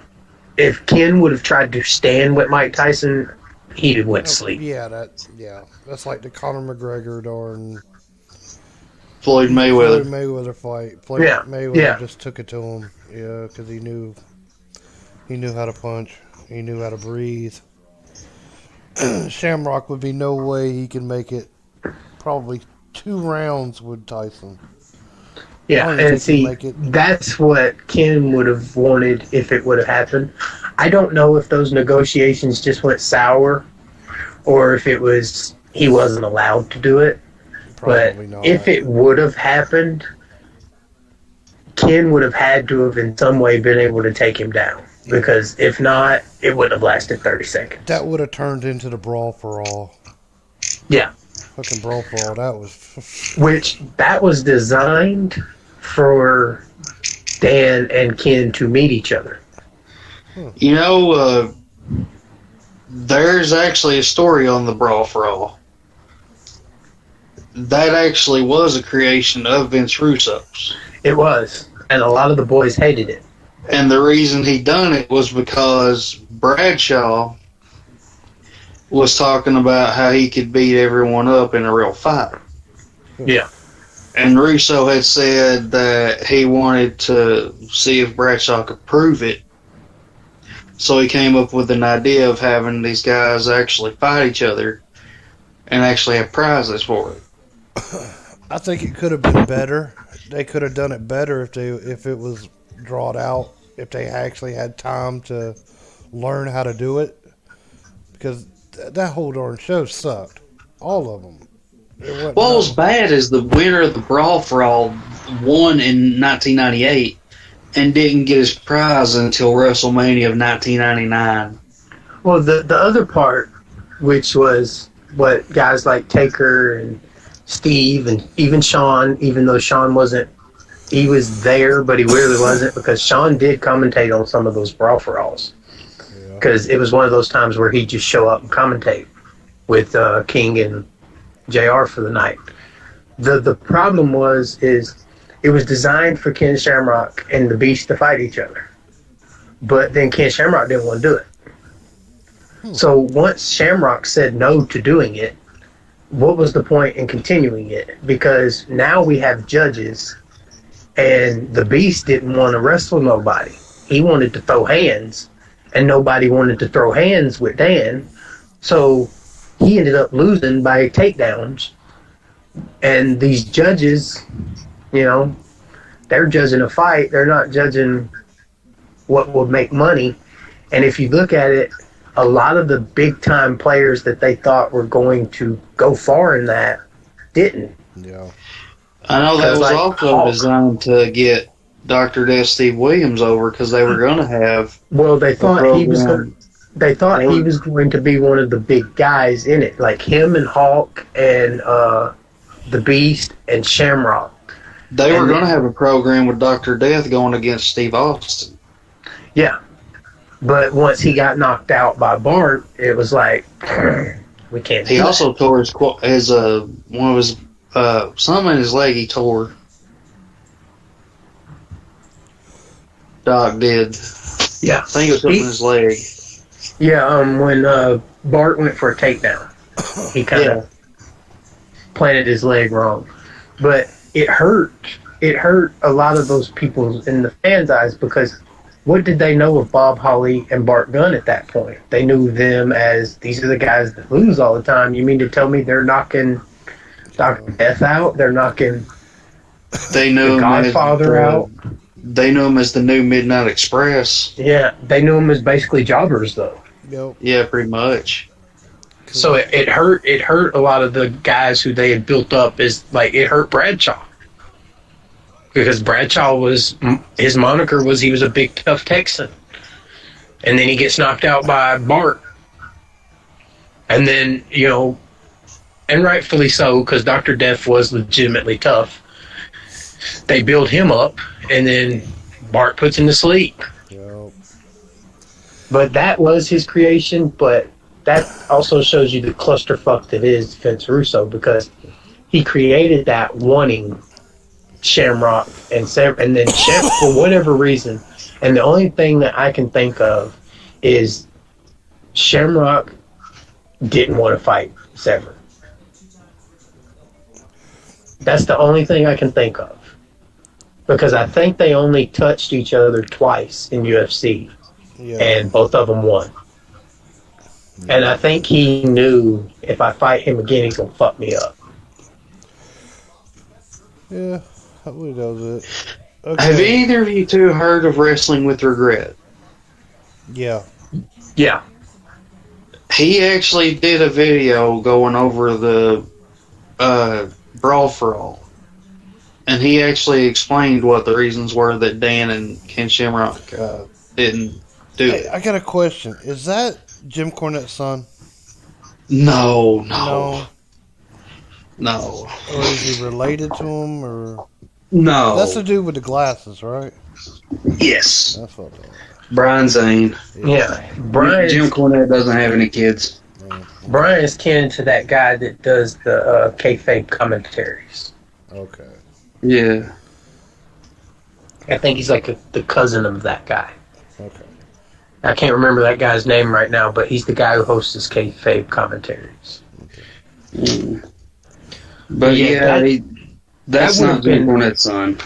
that would have been something that they could have built to WrestleMania, but you have to have like you're calling this guy the world's most dangerous man because he's the UFC champ, and then he doesn't want to fight in a brawl for all. But that's Vince Russo for you. Yeah. He literally thought nobody wants. Any All right, well, oh Lord. I can set this Animal, up can you? Or to the beginning of the match because it started back at SummerSlam when Shawn hit Taker and cost him the belt against Brett. Yeah. yeah. They feuded throughout that, with the exception of Survivor Series. And then this was They were in the actually first Hell in a Cell match. yeah. And then they had a In Your House Ground Zero. They had a The no Hell in a contest. Cell was the last match they had before this. Yeah, the Ground Zero no contest led to the Hell in a Cell. And then Yeah. they cracked Undertaker with a chair and busted him up. Yeah. And that led to the casket match. Mm-hmm. And it was the second time in history that the Undertaker had a casket match at Royal Rumble, and he lost the way that he lost. So there's that. Well, I actually this wasn't the first Rumble. The second one lost the exact same way that he lost, with Yeah. half the roster coming out to help. Yeah. Yeah, they just pushed the repeat button. This was actually even after Shawn broke his back. Yeah. He broke his back on that when they did the back The body backdrop. drop to the outside. And he hit his back disc on the casket. Yeah. Yeah. I think he should have went flat back onto the casket. That's my opinion. The way I had heard, the casket was supposed to be opened when they done that, and Shawn was supposed to land feet first on the inside. I don't think that would be true because of what would happen afterwards. Because if he would have landed in there, something might have shown. Because somebody wasn't in the casket when it got set on fire. You catch what I'm saying? Yeah. I think Shawn's belief, and rightfully so because he was a high flyer, was to go over the top and clear the casket. I think he should have personally took the bump on the casket. Yeah. Because hindsight being 2020, look what happened. Yeah.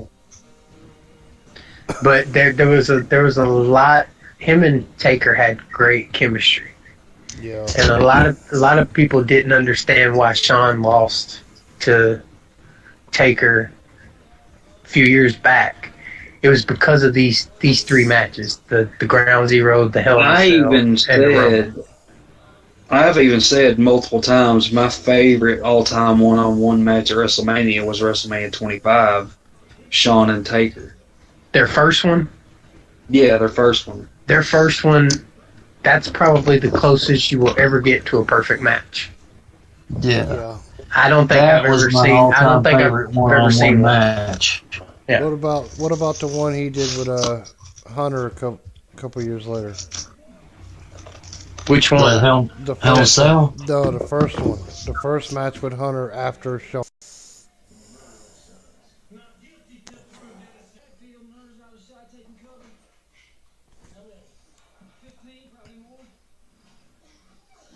Do I need to? There. Oh, there he is. What the fuck? Holy shit. Every time you would call, it would throw me into a hangout by myself. They was wondering why I could hear you and they couldn't. Oh my I even told him I could god. hear you. He's talking about wanting to hear about big dog stories. Wow.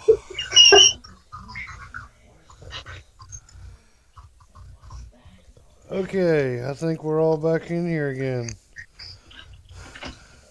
Oh, we're missing Jay now. Jay! Hold on. Damn button's not coming up again, goddamn it. See? I ain't the only one that's doing this too. I think when we get this fixed, we need to just hurry up and finish it and get it over with Yep. before it does it again.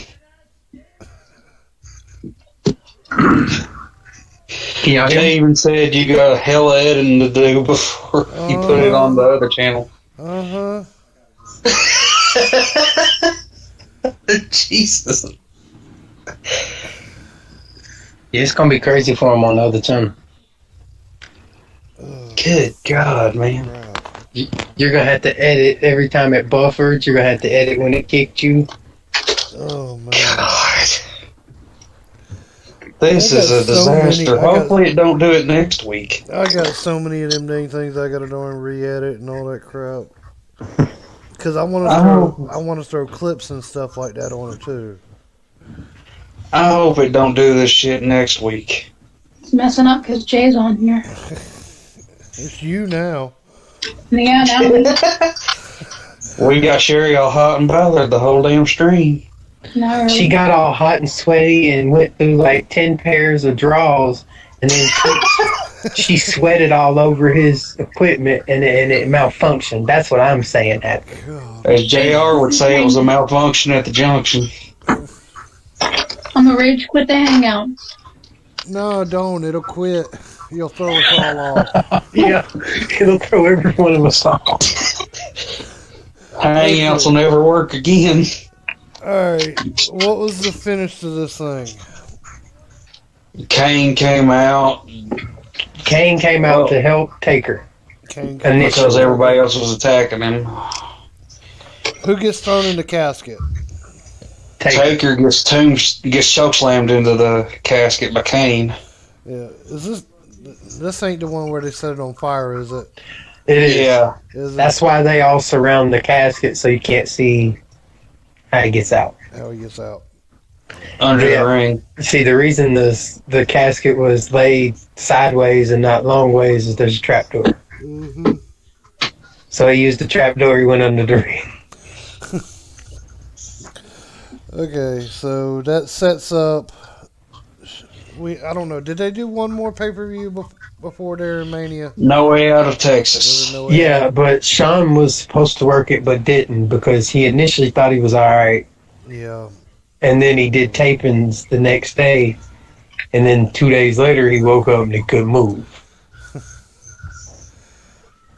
Oh god. Yeah. So that sets up Sean and Austin at Mania. It also sets up Taker and Kane at Mania. So yeah, it sets up Taker and Kane at Mania. So all right, this pay-per-view, I think everybody's kind of biased here. What out of 5 stars? What does everybody give it? I gave it a 5. You give it a 5. That's same here. 5. Because really, the worst match was a comedy match, and then Rock and Shamrock's match was decent, considering Shamrock fucked it up most of the time. Yeah. But I mean, the tag match was on point. The Rumble match was definitely on point. Yeah. Vader and Goldust was on point. Yeah, Vader and Goldust, you couldn't have asked for a better opener. Yeah. And then, I mean, of course, Sean, I mean, you're talking two of the greatest of all time for the world title. That was going to be money regardless. Washington says she feels left out. You can get on the next one if you want. If all of us want to do it next time, we'll all do it.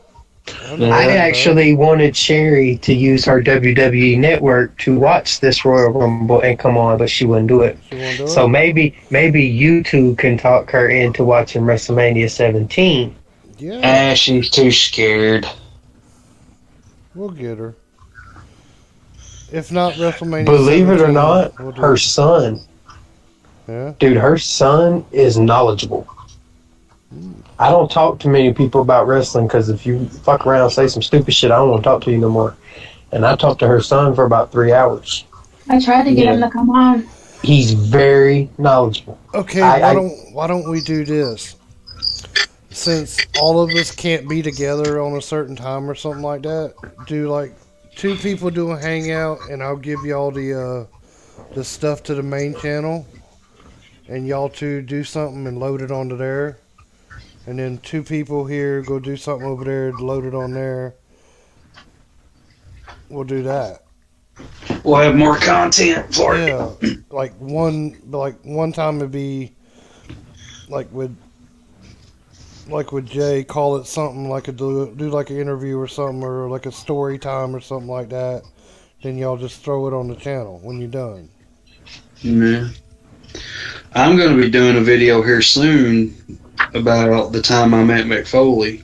Yeah, little stuff like that. Everybody will throw something on, and then maybe once a month or once a week, we all get together and do something big.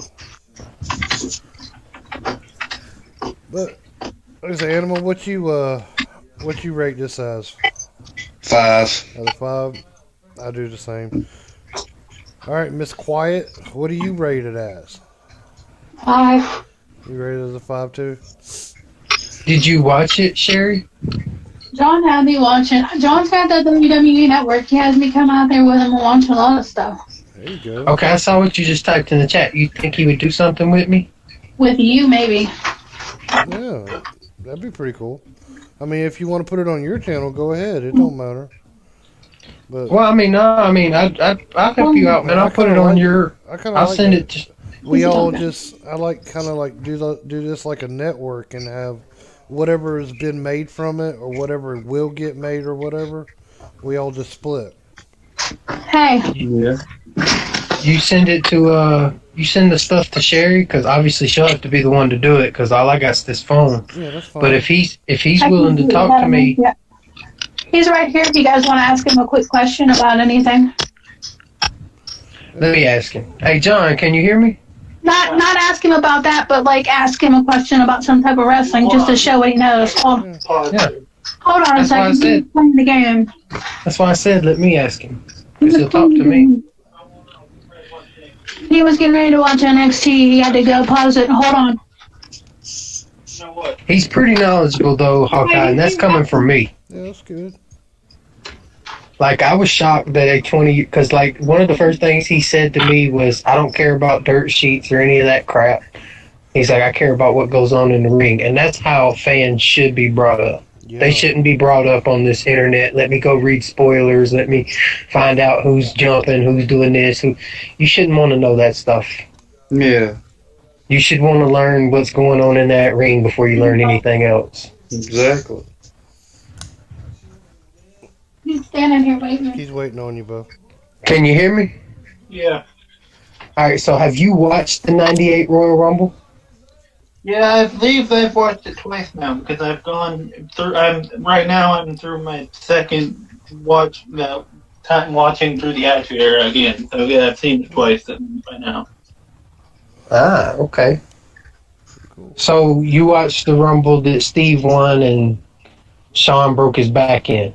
Yeah, I believe, like I told her, I believe wasn't it when he hit his back at the casket or something? That's exactly it. Yep. Oh yeah.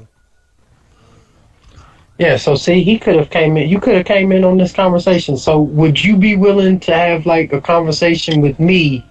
They're going to be discussing WrestleMania 17. I guess him and Hulk are going to him and Animal are going to get together. They're Hulk and Animal, which is just fucking awesome. Because that's my favorite. He knows. Well, John knows that's my favorite tag team. So And so, what if Sherry records me and you talking about WrestleMania 17? You be willing to add that to his channel? It don't matter to me. I can't do that without a mic and stuff, so we'll have to be on his Hangouts to do it. I would have to go back and rewatch WrestleMania 17 because it has been about a year since I watched it. Yeah. Well, that's fine. You can do that. Hell, Did we you hear watch that it the something? day of. I just got done watching this probably about 20 minutes before we started. Believe I it or watched not, it I like did 2 not. You hours never watched before. it.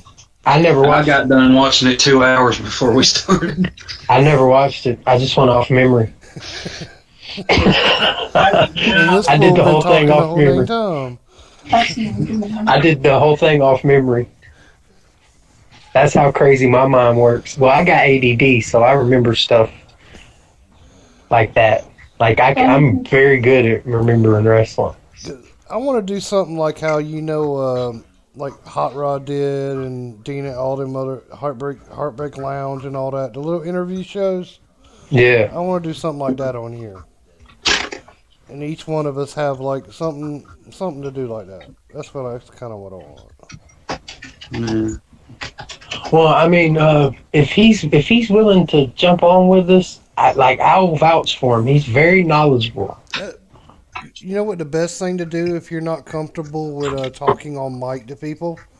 Just do like what I did. I wasn't comfortable with it until just recently. I'm starting now to get more comfortable with talking on the mic. Just jump into a hangout with a group of friends that you know or group of people and play games. Yeah. Do what we do. Just play games with them and you'll get to know the people. That's why I want to get Animal in on the games with us. Well, see, that's how I got to know you. I mean, I would have been Yeah. willing to come on and talk to you anyway. Yeah, but we Because wouldn't have known each other. yeah, yeah, We wouldn't have been able to talk freely. yeah. So I think that's more. I think if you want to do that, just hop in a game with us or something. Talk crap. All right. So she said that until she gets a mic, we would have to do it on Hangouts. So if he's willing to watch 17, or do y'all want to bring him on next week? If he wants to, Yeah. I have no problem with that. All right. So John, watch WrestleMania 17 before when? Next Thursday? Yeah. Yeah. So just watch it before. Take notes if you got to, but You remember stuff. yeah, give your honest opinion on stuff. That's all you gotta do. Yeah, Just basically have the conversation you had with me when we were talking wrestling. we're all just fans here. I've been watching it since I was a kid. I just gotta skip a little bit of my watch through the Attitude Era because as of now I'm only heading into Judgment Day 2000. I'm in the middle of That's when Taker came back, wasn't it? Yeah. Yeah. Yeah. I'm starting the February month of 2005 WWE shows because I just got done with January of 2005, like Raw and SmackDown and pay-per-views. Well, my first watch through, I went through, and once I finished the Attitude Era, I continued watching, but then for some reason I just kind of stopped, like right before Eddie's death. Like right around that point is where I just kind of stopped. Yeah. Yeah, I've been going on an old Superstars kick. I've been binge watching that for a while. I've been watching old WCW Saturday Night. Yeah, that too. Yeah, but I wish they would put more. I think they're going to put more on around WrestleMania. Yeah, I wish they would put more. The new set of Saturday Night when they changed it. That's the ones I want to watch. When Harlem Heat started doing a lot of stuff on there. Well, some of the stuff, I know the reason they take forever to get it on there is because they have to work out some type of deal with some of the wrestlers that were part of it.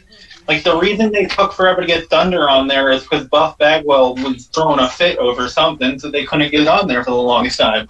Yeah, But Bagwell throws fits over everything, though, so.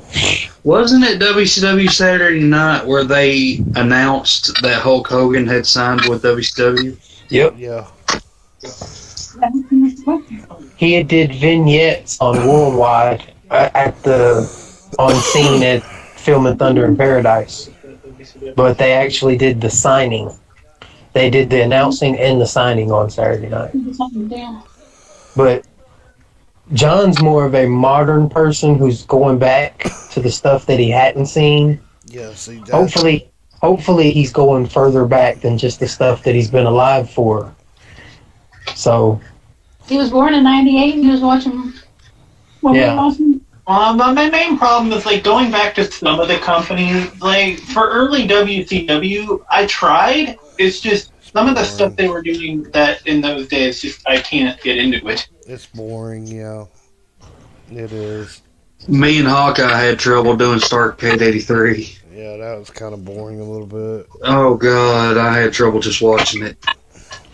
the only good thing I can say about '83 was the chain match Yeah, and Rick getting the belt again. That happens a lot. It's like I tried to go back and watch Raw from the beginning, and I just couldn't do it. I couldn't start getting into the Raws until like '97 is when I started to actually enjoy them.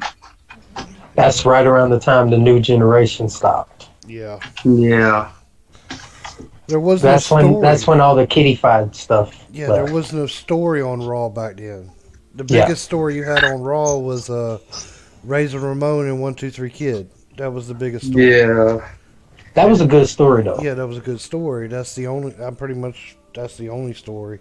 Then you had. Of course, you also had the Brett and Owen feud going on for Yeah. a few years. Then you had during 1-2-3 Kid and Sparkplug Holly when they went through that tournament to become a tag champ, but they lost Yeah. it. Or no, they actually won it at Rumble that year. Oh, we left too long. And then the next night on Raw, they lost it to the Smoking Guns. Yeah. See, the only thing that I could say to him about that is the rivalries that WCW put on trumped everything. Like American. They just didn't know how to do it Yeah. the way Vince does. WCW, you had like Sting and Flair. Like that rivalry, it touched 4 different decades. Sting and Flair. Yeah, they touched the 80s, they touched the 90s, they touched the beginning of the 2000s, and then they touched the beginning of this current decade we're in TNA. Yeah. TNA. Yeah, they did. So that's 4 decades that they touched. Mm-hmm. But the rivalries, like even like some of the tag, like the Midnight Express versus Tully and Arn, and the Road Warriors against Tully and Arn, anybody against Tully and Arn, The really. Midnight Express versus the The Rock and Roll Warriors. Express. Oh yeah. I mean, You also had the Midnight versus the Road Warriors. yeah, I guess it's And the different. scaffold match. I guess it's different because all those happened when we was a kid and we got into it. well, it's the I other guess it's thing. nostalgia. It's the other thing I was telling you. Like he grew up watching stars fight stars, whereas we grew up and it meant something when 2 stars fought each other. Yeah. Because most of the time on television, they fought underneath guys. They fought jobbers, yeah. Yeah. It was squash. A bunch of squash matches. You Yeah, hardly he's- ever get he's- squash matches nowadays. He's used to seeing the stars versus the stars. Yeah. So I mean, it's just something. But now you start getting into like 89, 90, some of that gets boring, but the rivalries that some of those had in those boring pay-per-views and boring shows, kind of, you can just flip to that. That's what I like about stuff because like when I watch some of the stuff that I have on tape, I fast forward through some of it because some of it was just trash. Yeah, I do too. And when I watch on my phone, I skip it, but when it gets to the big time rivalries, that's when I'm like, yeah. But he's more of a modern person, but it's cool that he's going back, and I respect that because a lot of people his age aren't even giving it an opportunity to go back. They want today's stuff, and that's it. Yeah, that's cool because if he would actually get involved in this, he could do the NXT stuff, which I know absolutely nothing about. Hey, And I'd see, be more than happy to do NXT stuff. That's where he would shine. NXT. Yeah. That's where he would shine because Him he's and Adam more. both. I think those two would probably do good at it. Yeah. Put them So two together, and because they know more about it than I do. Me, I'm more into the attitude. Go Yeah, ahead. see, my expertise is that. Hmm. Like, I literally did this show off memory. Yeah. I didn't even watch the Rumble. Like, I tried to get Sherry to watch it, and she said something about me, and I was like, I don't have to watch it. I know what happened. Okay, y'all. This has been a long stream here. Yeah. It's been a really long You one. I got a think we lot of pushed. editing. Oh yeah, I think we Oh pushed what Jesus. 3 hours. Okay. Maybe 4. All right. Maybe last words. Animal, you got any last words? Jesus, this was a clusterfuck. But it was all good. Yeah. Hopefully it don't end up like this next week. Hopefully next week it'll be It better. shouldn't. I'm gonna go ahead and clean this damn thing out again. See what it all does. I think I got something running that ain't supposed to be running. Okay. Is that it? That'll be it. All right. Like I said, anybody new here, go subscribe to Animal 1377. Show him some love. Show everybody some love that's on this panel right now. Jay, you got any last words? No, not really. John, watch WrestleMania 17 before Thursday. He walked away. Every time you try to talk, you talked over him. He can hear it later. Yeah. Be all right. Well, I'll talk to him later. But other than that, yeah, I mean, I won't even have to watch WrestleMania 17. I've watched it so many times. I know what's going on. I know everything on that one, too. Yeah, So. pretty much same here. But yeah, other than that, thank y'all for having me. Oh yeah, anytime, man. Yeah, anything. If Okay. anything, we might make you a regular. Well, I I'm not mean, kidding. We will make you a regular. when he asked me when we were playing Uno, I told him, I was like, yeah, I know that. I know the 98 Rumble very well. I've watched it a bunch. So if you want me to come on, I'll come on. He said he wanted me to come on, so I came on. Oh yeah. Sherry, I want to thank you for saving us at the very end. You didn't have to do that, and I thank you so much Thank for that. you. We still hate you, though. Yep. Box you, No, motherfuckers. box you all day long. And I get. Do you have any words you want to say? You guys are fuckers, and I hate all of you. Okay, there you go. You're still our little pet. And you're all my hoes. Yep. Okay. All right. My last words is this was one of my favorite pay-per-views as a kid, as growing up. This was one of my favorite ones. Like I told y'all at the very beginning, I had so much fun with this when it came out. We all got together. We all ordered it. We all ordered the past. Oh God, it was this one, WrestleMania 17, Survivor Series. That whole year leading up into this was just. It was a good year for this company. Every one of them stars, they shined, and I don't think we'll ever see that again. This Oh. year was the one that put WWE over WCW in the ratings. Yeah, I don't. Like I said, I don't think we'll ever see this again. I don't think there'll ever be an opportunity for this to happen again. Yeah, and Because the talent is there, they just don't have the opportunities that this talent pool had. yeah, they did Plus, they're also. publicly traded, whereas back then they wasn't. Also, they way it was back then. It was each one of the stars was trying to one up the other one. Yeah. They all went to the curtain and said, "Okay, I'm gonna have a better match than that person did," and they did it. And then the one behind them said, "Okay, I'm gonna have a better match than that person did," and then they did it. So it Yeah. was a constant one up in each other, and it made everything better. That's my last words. This Rumble will always have a special place in my heart. I always remember good times with it, and I really hope we can actually have another Rumble that would equal to this. And nobody will ever forget Cold Stone is my man. Yep, Cold Stone.